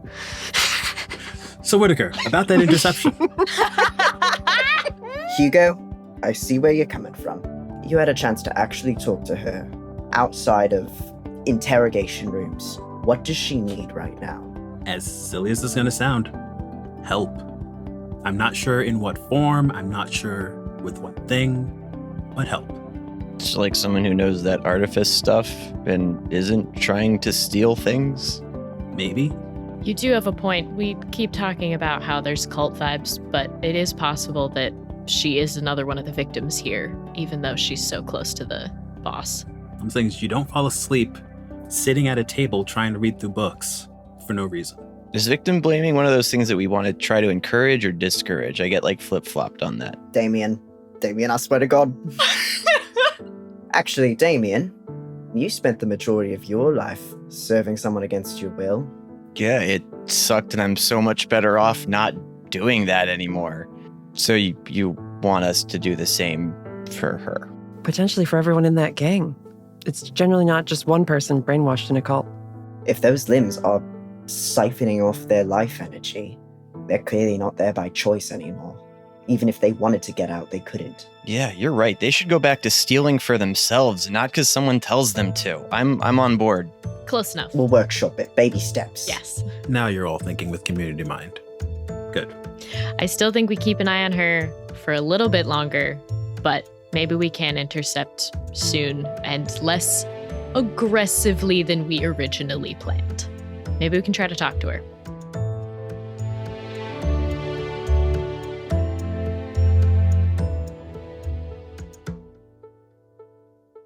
Hello, adventurers.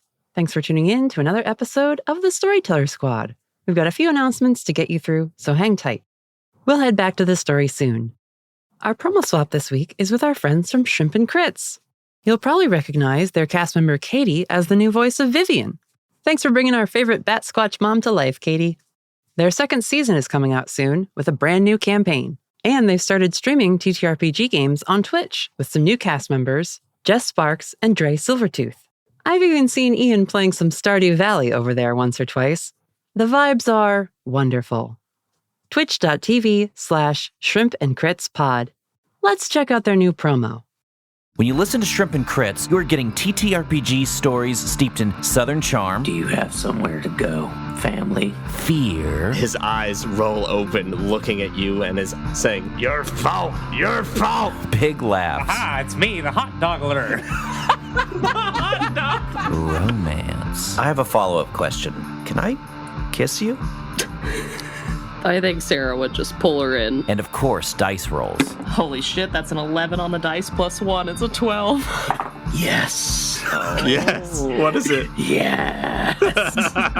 If you like a show with a backlog, we have a completed 60-plus episode Monster of the Week campaign. If you prefer something that's a little easier to jump into, we have mini arcs like Arcadia and Whimsy World, which are each under 10 episodes. You can find Shrimp and Crits wherever you listen to podcasts. Find our social media through www.shrimpandcrits.com. And stay tuned for Skywaymen, our Ironsworn mini arc, which is coming soon. Links to their Twitch channel and website are in the show notes, and you can find our friends on socials at Shrimp and Crits. If you've been enjoying our show, consider following us on our socials. It's one of the best ways to keep up with each episode announcement and help spread the word about the show to your friends. We're at Story Squadcast on most platforms. You can find us posting mostly on TikTok, Instagram, Blue Sky, and Threads, but you can check us out on the other major platforms as well. If you want to show us a little extra love, consider leaving us a rating or review on your preferred podcast platform. It's another way to give us a boost in the algorithm and get our show seen by potential new listeners. And if you'd like to meet some of those new listeners, we have a Discord server, which we recently opened up to everyone, so come on by. The invite link is in the show notes. If you're in a position where you'd like to support the show financially, you can subscribe to our Patreon. We share exclusive sneak peeks with our patrons in the Discord server, like the designs for the merch and marketing materials we're in development for PAX East. And when we reach a certain number of subscribers, there's a special new campaign we're excited to start releasing for you. You can find our page at patreon.com/thestorytellersquad. And yes, you heard that right. The squad is going to PAX East. Come find us at booth TT66 or catch a few of us at the various panels we're hosting. PAX East is March 21st to the 24th, so get your badges now, and we'll hopefully see you at the show. That's all for now. Now let's get you back to the episode. See you later, adventurers.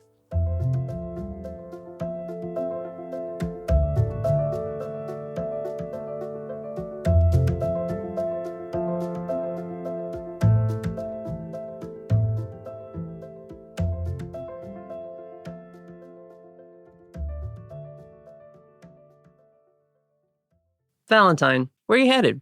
She's headed to the Rookery. The cafe? Yeah. She's actually a bit of a regular there. And she's gonna...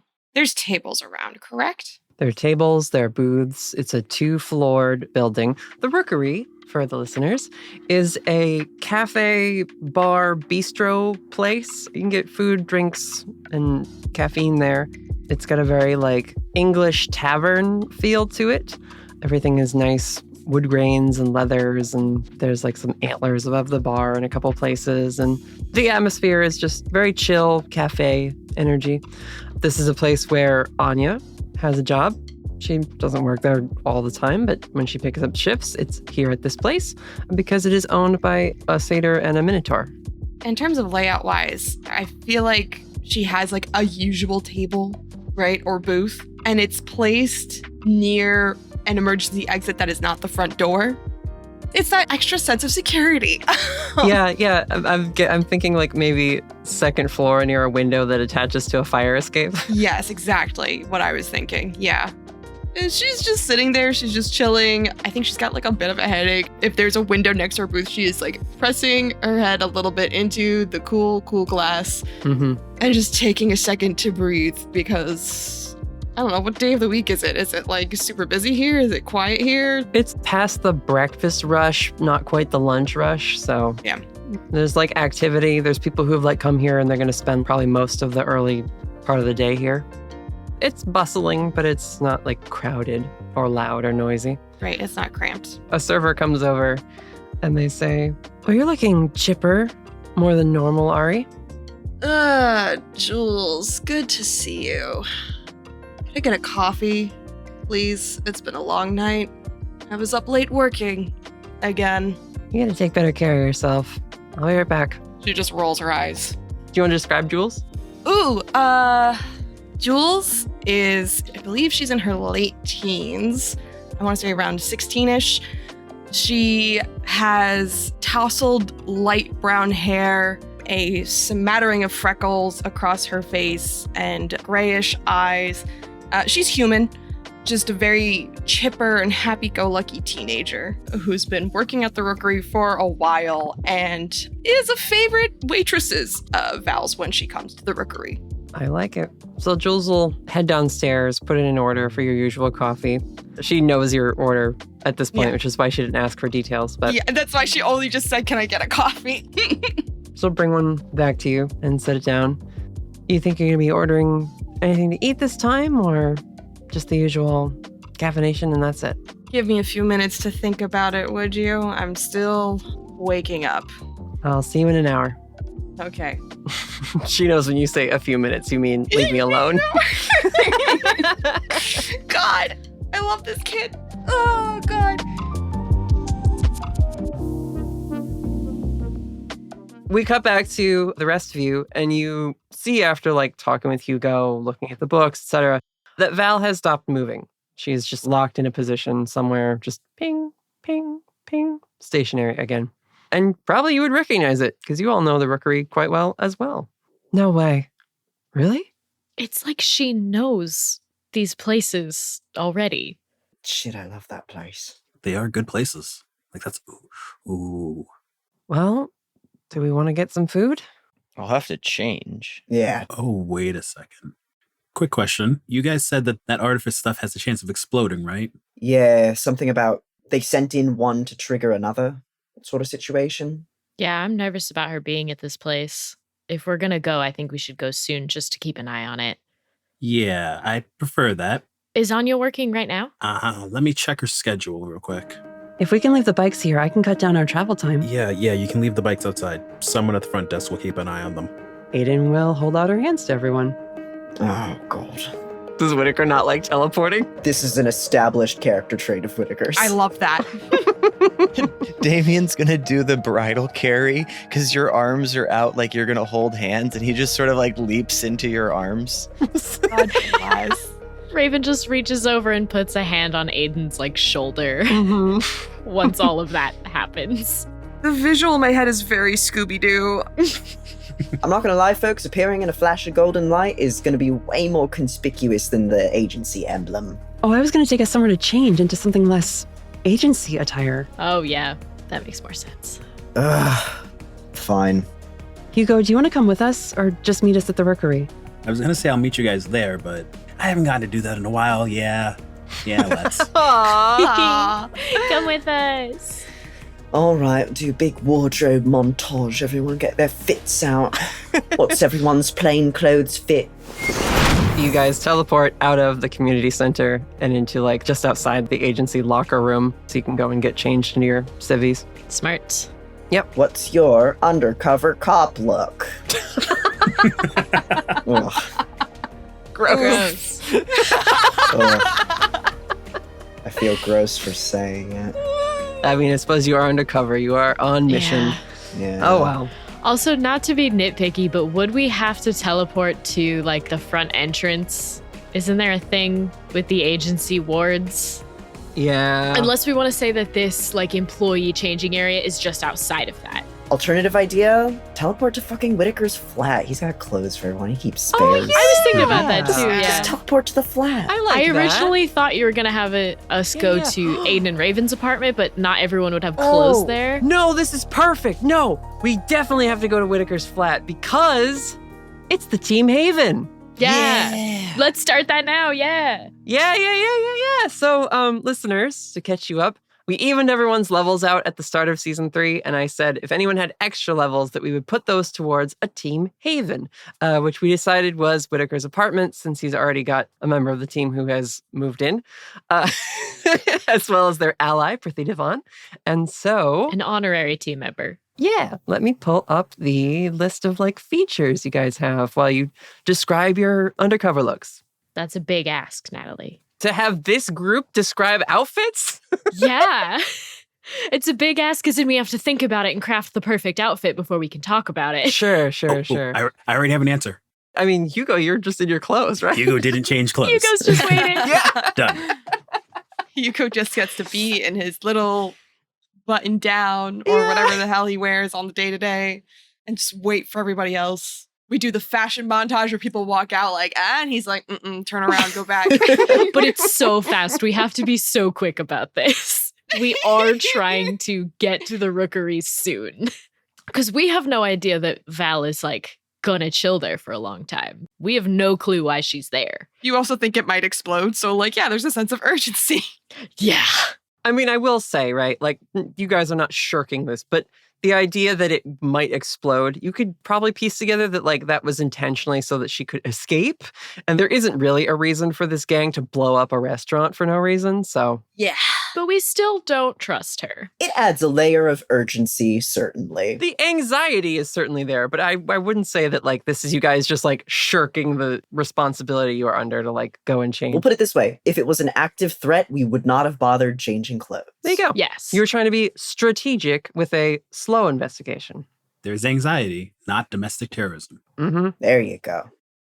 Yeah, so what is everyone's fit? And then I'll describe the portion of the Haven that you contributed to as we go through everybody. Damien has got big green rave pants, so lots of pockets and dangly bits and everything, and is rocking a crop top that is also a green, but a different shade of green because it's nice to mix it up, and then a jacket because, you know, it's a little chilly outside. It is fall, finally, in our story. Damien, what color is the jacket? A third separate shade of green. No wonder Gimmer likes you so much. Green Bros! Gimmer would tell you lime, olive, hunter. Yes. I can't believe you're wearing all one color and still manage to clash. Just a splash of chartreuse. As a treat. Oh my god. Damien has contributed the armory feature to this haven. Oh. In hidden compartments all throughout the haven, there are drawers that pull out with magical stun batons and a cupboard that when you open it up but then push on a drawer, it flips and becomes a knife rack and blah, blah, blah. So there's hidden stashes of emergency armament all throughout the haven. Nice. Yeah, it is not organized. It's not like a single wall. It is all scattered and found throughout. Yeah. That's very fun. You don't quite know what weapon you're going to get. You just know where the hiding places are. I feel like Damien forgot where he installed them all. Like none of the knives are in any of the kitchen hiding places. Right. Well, because you have to practice with them and then you don't put it back in the same case. So it just becomes a giant, all the boxes and the things inside the boxes don't match anymore. Mm-hmm. Raven? Let me send you guys a picture in the chat and then I will describe it. So cute. They're like black cargo pants almost, but like tucked into her boots and then like cinched with a wide belt. And then she's got like a fun little printed button down that's tucked into it with like a black long sleeve underneath it. And she's got her hair all done. She fixed it from the helmet head that she had before. Cute. Nice. Raven has contributed the Mystical Library. So not quite as extensive as the library within the community center, but there is enough here that it helps with like when you need to cast big magic and that sort of thing, correct? It says, if you use your library's occult tomes and grimoires, take +1 forward for use magic. So it's a bonus to magic because of all of our cool books. It helps you with researching like specific spells or working on spellcraft together with you and Damien. Mm-hmm. I like the idea too that she is, because of this library, also doing research on advancements in this kind of stuff and taking notes of those. And so we've got records of really old books and then also like what's been happening in the spellcasting world that's new and kind of keeping that posted and taking notes and having notebooks full of it. So it's all new information too. I like the idea of like a playbook of your different card combos that you're keeping track of like these spirits combined to do this cool thing, or like I used this spirit in conjunction with this thing Aiden did and we pulled blank off. Mm-hmm. Like these two spirits don't really work together. Don't do that one again. These two have history. Yeah. These two fought the whole time and it was really annoying. Oh my God. Love that. Val's not here. So it's Hugo, who didn't change. So now, well, let's see. Hugo, however, contributed protection spells. And by that, I mean Rianne contributed some protection spells. This is the one that specifically says no teleporting into the space. So you would have to teleport into the lobby outside Whitaker's apartment and then go up to the place. Yes. That is actually completely, yes, Whitaker sanctions this 100%. Yeah. Yes. So there is essentially the same protections that were around Coraline's mansion and the Hard Rock Cafe Hotel Resort Casino are now around Whitaker's apartment. And it's the whole building, not just his apartment specifically? Well, no, I think it's like an orb within the building. So like it kind of sticks out on the edges if you were to look at it, you know? Like if you took a magical orb and just clipped it into a building around the unit.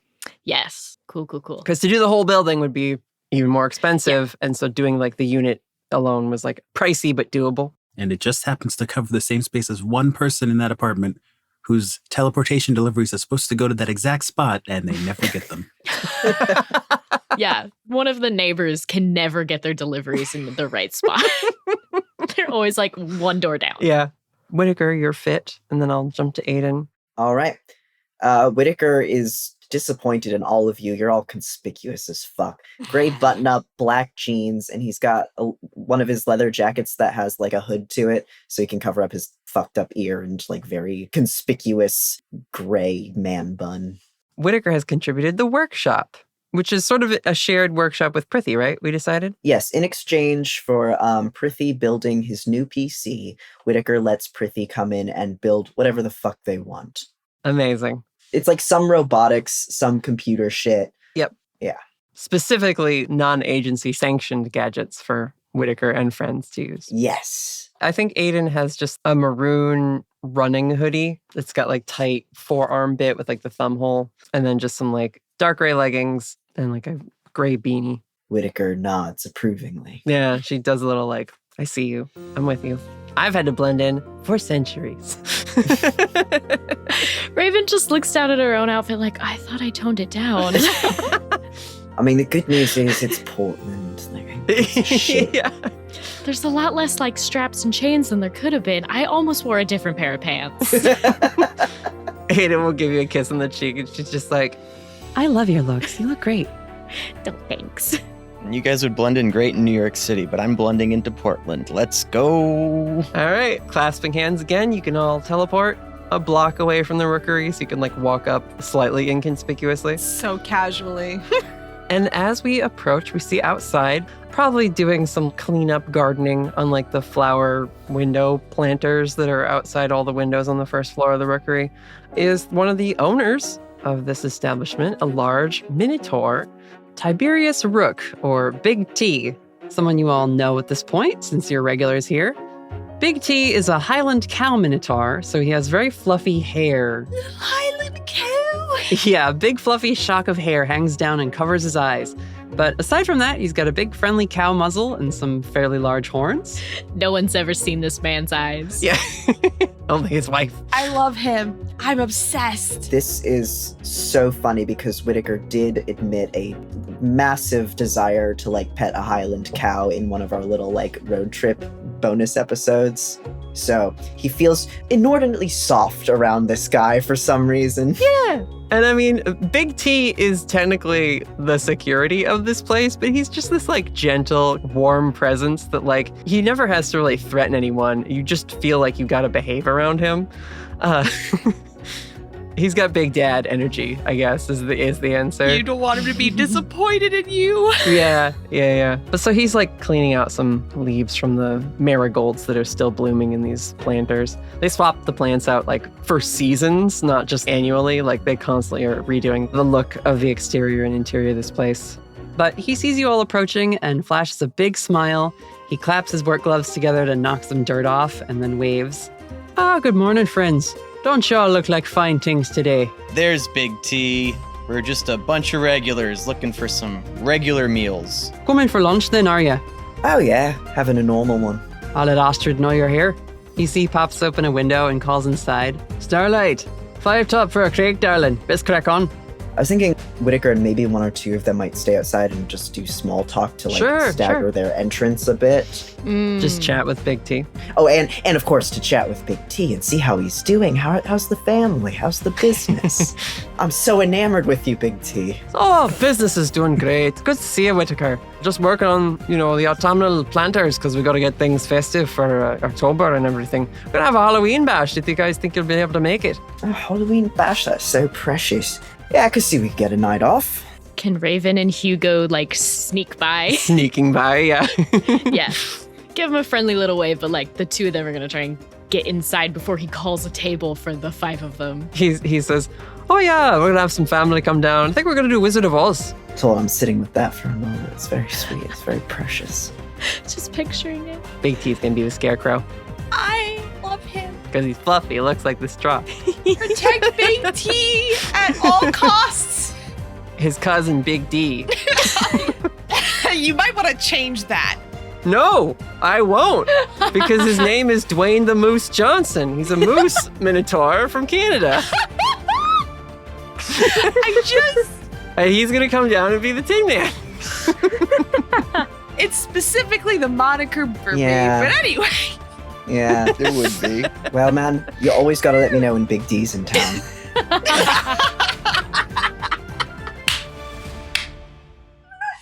Oh, yeah, of course. I mean, that guy, you got along great when he came into town last year, so yeah, we'll let you know. I am serious. I'm always serious about Big D. Never joking about that shit. Bye, goodbye, I'm melting. No, that happens later on. That's good. Amazing. Well, as you go on with Big T talking about Halloween plans, Raven and Hugo, you could go inside. And behind the bar, you see, I don't think Anya is working, unless you'd like her to be. Nope, not today.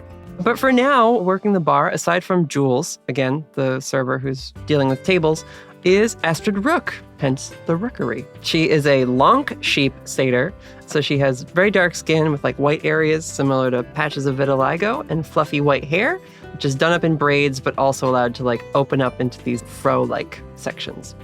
It's very cute, and she's got like a little like frill-topped apron on and like an orange dress with little buttons at the rolled-up sleeves. She just gives you two a wave, and she says, welcome to the Rookery. Can I get you a table, or you want to sit at the bar here? Actually, we're meeting a friend here. And she'll kind of glance over at Hugo. I'm afraid Anya's not working. She's got the day off. Oh, no, a different friend. Oh, of course. Sorry, I shouldn't assume. Well, I can maybe point you to them if you think they're here already. Hugo gives that description that he had from memorizing her face. Oh, yeah. Also probably looks a little bit tired. When you say tired, Jules says, oh, you mean Ari? She's upstairs. Yeah, Ari. Did she already get food? Well, Ari tends to order a coffee and then says she'll order food, and then it's sort of hit or miss whether she actually does before she leaves or not. That checks out. That tracks. If there was any doubt before in Raven's mind that Ari was not the right person, now she's sure. Yeah, right. Listen, she tips really well if she decides to just leave. She always pays her bill and she tips as a goodbye. Yeah, top of the stairs and then down towards the corner. Can I give you anything to drink before you head up? I'll take a hot coffee. Coming right up. She'll go over, make you drink. You want anything, Hugo? Do you happen to still have that mint hot chocolate? We're just bringing out the fall drink, so I'll see if we've got it in stock. Please and thank you. Mixes one up. You guys have your drinks. You can head upstairs. Val, are you asleep? Or like dozing? I think she's gotten comfortable enough to sort of sink into the chair and sort of zone out a little bit. Mm-hmm. But so not being as sharp about the details around her. It's calm. Lunch rush isn't here yet. There's nothing to worry about for now.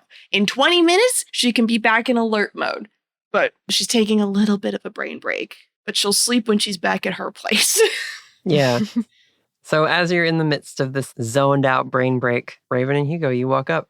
And sure enough, there's Val sitting in the corner. Head against the window. Looking very tired, very run down. Like, so tired. Even worse than the last time I saw her. Oh, yeah. Certainly. Yeah. Hugo, not that different, but. Well, no. yeah. Virtually no Hasn't been that difference. Yeah. There might be a bit of syrup smushed on her face. Some syrup spritz. I think as soon as they make eye contact, Raven's gonna, like, holding up her coffee, is gonna kind of hold up a hand in like a whoa kind of thing of like, don't freak out, and just give her a look of like, we're cool. I'm going to level with you. I don't think she realizes you're there at first until you're a good 2 tables away. Okay. If you're so zoned out, you probably wouldn't notice random people unless they stop in front of your table. Yeah. So I think that's the moment. Like, you two come up to the table and just kind of stop in front of the table. And like, that would be enough for a tired person to be like, what? Yeah. No, I agree. I think you guys walk up to the table and she hears the footsteps, stops and looks up, sees you. Wendy is like clinging to your shoulder. I want to make sure we don't like forget to mention them, but like they're there too. Jesus fuck. They're always there. Yeah, I know they're always there, but I want to say it. I know. I love them. Me too. That's why they're always there. Also, to make Raven's whoa, calm down, we come in peace, have some impact, I'm going to say the minute she spots you, she has one hand around her coffee mug. She locks her eyes on you. Her grip tightens ever so slightly around her mug as if she's going to get ready to throw it. Fair. Hence the hand still up very subtly. Yep. Just to Val of Hang like, on. whoa. Yeah. There is a funny take of you taking the coffee cup in your artifice hand and literally just crushing it in the hot coffee, going over it, but nothing happening. Oh, yes. yes. Absolutely, yes. I do love that. Nothing, no reaction. And then Raven's going to very slowly sit down at your table, maintaining eye contact. Yeah. She is watching you very carefully. Mm-hmm. She is sat up now. And she's going to set her coffee down and like kind of keep both of her hands like casually on the table just to be so non-threatening. Very much glancing between Raven and Hugo. Sure. Raven and Hugo. Wendy can scamper off, though. I feel like they're comfortable here. They, I don't know, might have friends there. Like, they're going to go wander like off. other spirits who just live at the rookery. Yeah. That's kind of cute. No, Windy is keeping me informed about what's going on up there. There we go. Come on now, we're on the clock. All right, Windy will stay for a couple minutes, and then at some point in the conversation, probably casually scamper off to go check in outside. They scamper into like a window that looks down over the, where you guys are chatting with Big T. You see Windy point like back and forth as if to say, I'm watching. Oh my god. Doing the little like all clear up there? Yeah. They're giving you like little hand symbols with their raccoon paws. We do. We've got a little hand symbol. Yep. Yeah, I love that. That's cute. Squeakum, squeak, squeakum. The quickest little flashback to Whitaker teaching Windy, like, this means all clear. Oh. This means things have gone bad. Windy, like, commits all the signals to memory and uses them when we're on missions now. I love Whitaker and Windy's friendship this season. It's already my favorite thing. It's so good. Yeah. Oh, it's so cute. They're given the all clear for right now. I was gonna say, I like the idea that Windy just gives the all clear during like mundane situations too. Oh. They're just walking to the mall and Windy's like, it's all clear up there. It's all clear.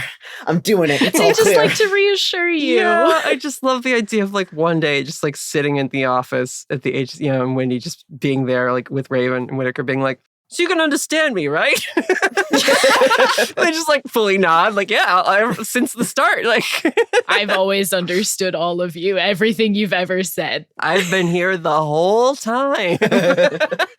Even when you think I'm not here, I'm still here.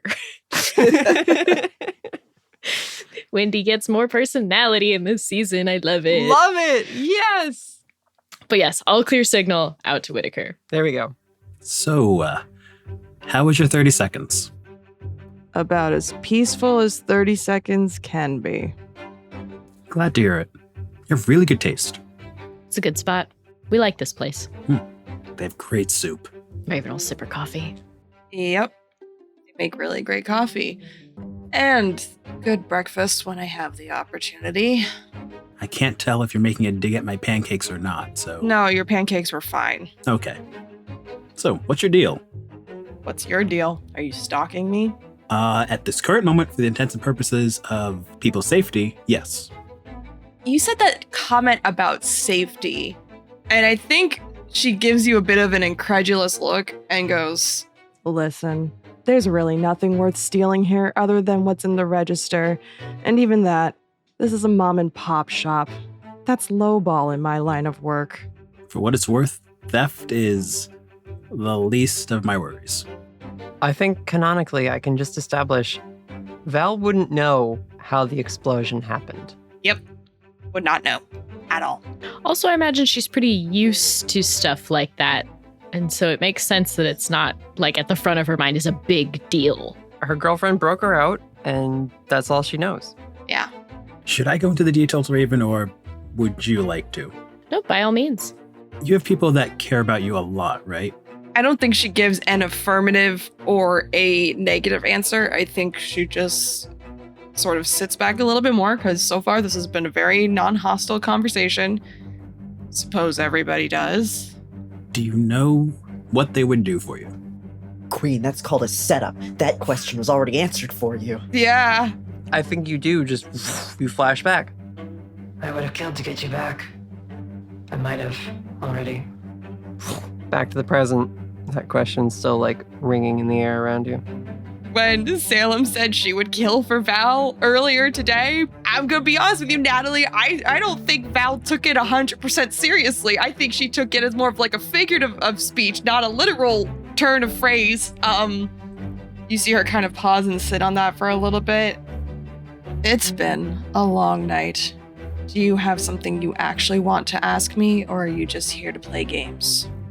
So my questions honestly are just what your deal is, beyond simply looking for information on Artifice to help her friend. Now, and he gestures to Raven, she probably has some more serious questions, I'm assuming. Don't let me put words in your mouth, Raven. I think it depends on how this conversation goes. We don't need to get into anything too serious right now. You gonna read my fortune again? I could. You read her fortune? Oh no. How'd that go? Raven's just gonna kind of smirk at Hugo a little bit of like, it went well. Did that enlighten anything for you? This seems like a cute little parlor trick to me. Suffice to say, I don't know how, I don't know the why, but a good number of people got hurt seemingly on your behalf. And while that wasn't in my area of things, I like to make sure that the people in the community that I care about are safe.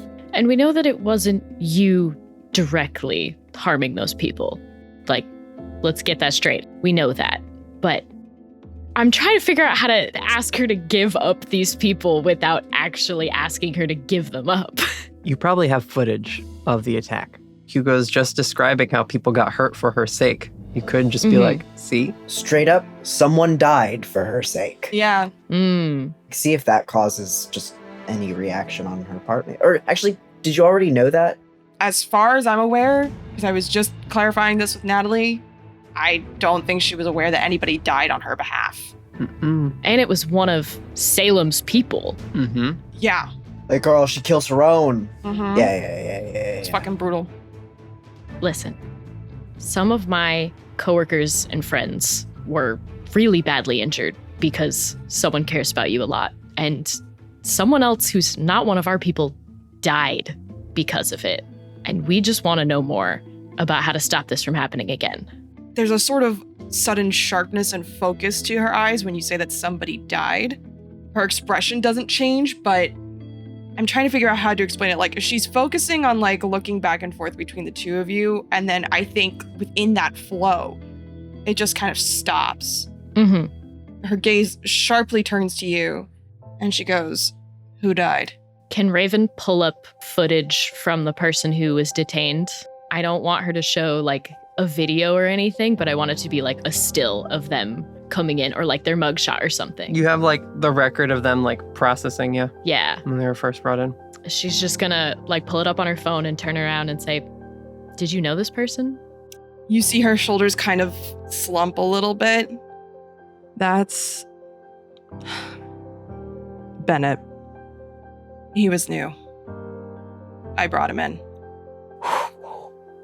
Oh, bitch. Damn.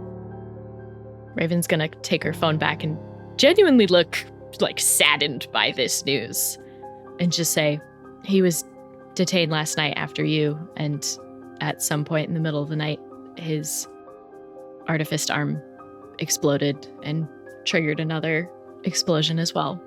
And that's when you were rescued. I'm sorry." What do you mean his arm exploded? That doesn't happen. It wouldn't be designed to do that. The reports say there was a greenish flash and it went off. We don't know what triggered it or why it reacted with the other one or how. We just know that there's a gaping hole in our building now and we lost someone. Natalie, Raven mentions this green flash. Would she be able to recognize that that was... You would absolutely put together right away. Okay. Because you saw that same green power from the stone charge up the, like, blast from the new arm that Victoria was working on and obliterate a test dummy. The pieces are piecing together. Oh. Raven just lets that sit for a minute. She's not, like, looking to you for a lot more right now. We're just letting that information sink in with you. Ball's in your court now. You two both have even more damning evidence you have yet to drop on Val. I'm leaving all those ones to Raven. One bad news at a time. I want to see what I can pull out of Val first. I think I'm trying to, like, push her into the next step, and I'm trying to, like, this is frustrating. If you don't have anything to say, I can say something else. I just wanted to give you space. It's character work. Take your time. You gotta work it through or take the silence and then let Raven continue to, like, drop information at you. Yeah, I think you just need to keep going. Yeah, that's fair. Raven will grab a napkin and just kind of slide it over to where your coffee is just spilling on the table now. I do think she just ignores it. She's got 500 thoughts rolling through her head. That's why she does it. And as she slides it across the table, she'll kind of leave her hand across the table as an offering and just go, "Listen, we want to help you. Since you've had your hand, have you been feeling worse? Those things are supposed to help you, right? But is it making you feel any better?" Fuck. You ask her that question, and think she looks over to Hugo because she was just at his library. Looks back over to you. I'm not the most well-versed in Artifice, but I was noticing some on and off side effects. We think that the person who's made these for you is, instead of building you things that you put your spark energy into for your own benefit, is stealing that energy from you. Does this line up with the things you've been experiencing? That's what makes you think that it's draining life energy. You have a photo on your phone, Raven, of the vampiric glyph that Gimmer identified. Ooh. He found it. He would have sent it over like, look, it's this glyph. It means blah, blah, blah. Yeah. She'll find the photo on her phone and just, your Artifice gear shouldn't need batteries. We found this on the arm of one of your friends. And she'll slide it over. Does it look familiar? I imagine it has like notes next to it in Gimmer's handwriting. Like that says like vampiric and stuff like that. Yeah. Where'd you find it on his arm? Was it on the inside? Right? Is it like a photo of the glyph on like the inside inner workings of his arm? It would have been on like the inside surface of like the back plate of the hand. Ooh, the back plate of the hand. Yeah, so in the photo you would see it like opened. And then the notes next to it. It's like half disassembled. You see the plate lying on the next to like the exposed interior of the hands of this arm, which, by the way, Val, you would recognize the arm in question as Bennett's arm. Yep. Because remember, he lost his, then Victoria gave him another one and then sent him in. Ooh. She recognizes Bennett's arm. Raven just slides her phone across the table and like leaves it so you can keep looking at it as long as you want. Yeah, Val will like look down and she'll like pinch and zoom on the phone to get a better look. Sees the back plate specifically. Read a bad situation. Ooh. For the love of fucking God and all that is holy, don't make me roll a 6. That's an 8. I was going to say, if you failed, I was going to offer to roll to help out. We're in this together right now. One hold. Dangers we haven't noticed. Let's go with that one. That one seems to make the most sense. Looking at this tagged evidence, Val, you're really curious about the back of your own hand plate. Oh, yeah. No, I think she starts absentmindedly pulling the glove off of her hand, pops the back plate, and goes to look and see if there's anything to compare. And the danger you have never noticed, having never needed to investigate your own artifice that much, is a matching vampiric glyph on the inside of that plate. I think you kind of see her roll her jaw a little. Mm-hmm. Oh, I'm not sure if she would say this out loud. What's she thinking? You can tell us and we'll not metagame it. Yeah, you can inner monologue. Yeah. We'll inner monologue a little bit. For one, she's processing the fact that Salem actually did kill for her. And so the sentence that keeps rolling around in my head is, wow, she actually did kill for me. But she's also slowly been killing me. And everyone else you know. Yeah. And everyone else I know. I think what happens, she's having this inner monologue. She's kind of stewing. And I do think there's like an awkward 2 minutes of just straight silence. Oh, sure. Yeah. To the point where Whitaker might be like, hey guys, you good? Wendy? All clear. Yeah. Wendy's like, it's all good. Still watch. All clear. Y'all have gotten into a conversation with Big T about hydroponic gardens for your apartment, Whitaker. Oh, I love that. So I think, when she's ready to talk again, she looks up at them, closes the plate back on her hand, pulls the glove back on, clasps her hand together loosely in front of her on the table. So what do you need from me? We want to put a stop to this, and I don't think we can do that without you. At the same time, you deserve to be in a better situation than you're in right now. We want to help everybody who she has affected by this, and that includes you. And we want to prevent her from doing it to anybody else. I don't think anyone in the gang knows about this. If they did, they would have turned tail and ran far, far away. That's what we thought. The woman you're looking for is Dr. Victoria Salem. Here we go. Ring, ring, ring, ring, ring. Ring, ring, ring, ring, ring. Whose phone is that, Natalie? Valentine's. Raven will just shoot a look at Hugo and kind of like lean back in her chair, like, uh-oh. Sip the hot chocolate. Yep. Same thought. We're staying here and seeing if you answer. She's going to pull out her phone, check and see what the caller ID is. The name you just said. Bitch. Summoned. God. Mhm. Like Bloody fucking Mary. She gives a glance up to Hugo and Raven, a glance back down to her phone, puts up the 1 minute hand gesture and scoots out of the booth. Okay. And goes off into a quiet corner and answers the phone. Hello? Hey, where are you? You never came back. I knocked out at one of those 24-hour diners. I was more tired than I thought. That's okay. Can you come back? I think I'm gonna need your help soon with the next steps. Give me about an hour to get some food and some coffee, and I'll be right there. Things are progressing so well, Ariel. It's going to be amazing. I'm so close. I'll see you in a bit. See you soon. And it's a flip phone, so she snaps it shut. Click. Yeah. And we pause on you for a moment, but then rocket across the city of Portland and into the hideaway where we see Victoria hang up her phone, slip it into her black lab coat pocket, and turn, and we see opening into the workshop machinery moving pieces into place, large power cables and crackling seafoam green lightning emitting off of transductors and electrical equipment, all being generated by the Philosopher Stone, held within that new housing component that she had designed, which is held within a sort of rounded shape, which then leads down to that like spreading printed network.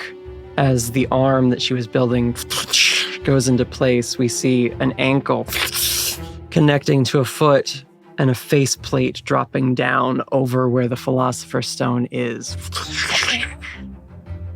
Victoria is creating a homunculus. Oh, bitch. And that's where we'll end our session. Motherfucker. Ooh. Ooh. God. And as we will see in the F chat, called it. Amazing. Oh, yeah. Oh, Cool. Well, see you next time, adventurers. Jesus fuck, man. Oh, man. Oh. The drama. What a scene. The juice. Next session's gonna be spicy. Woo. Prepare for spice. Oh, boy.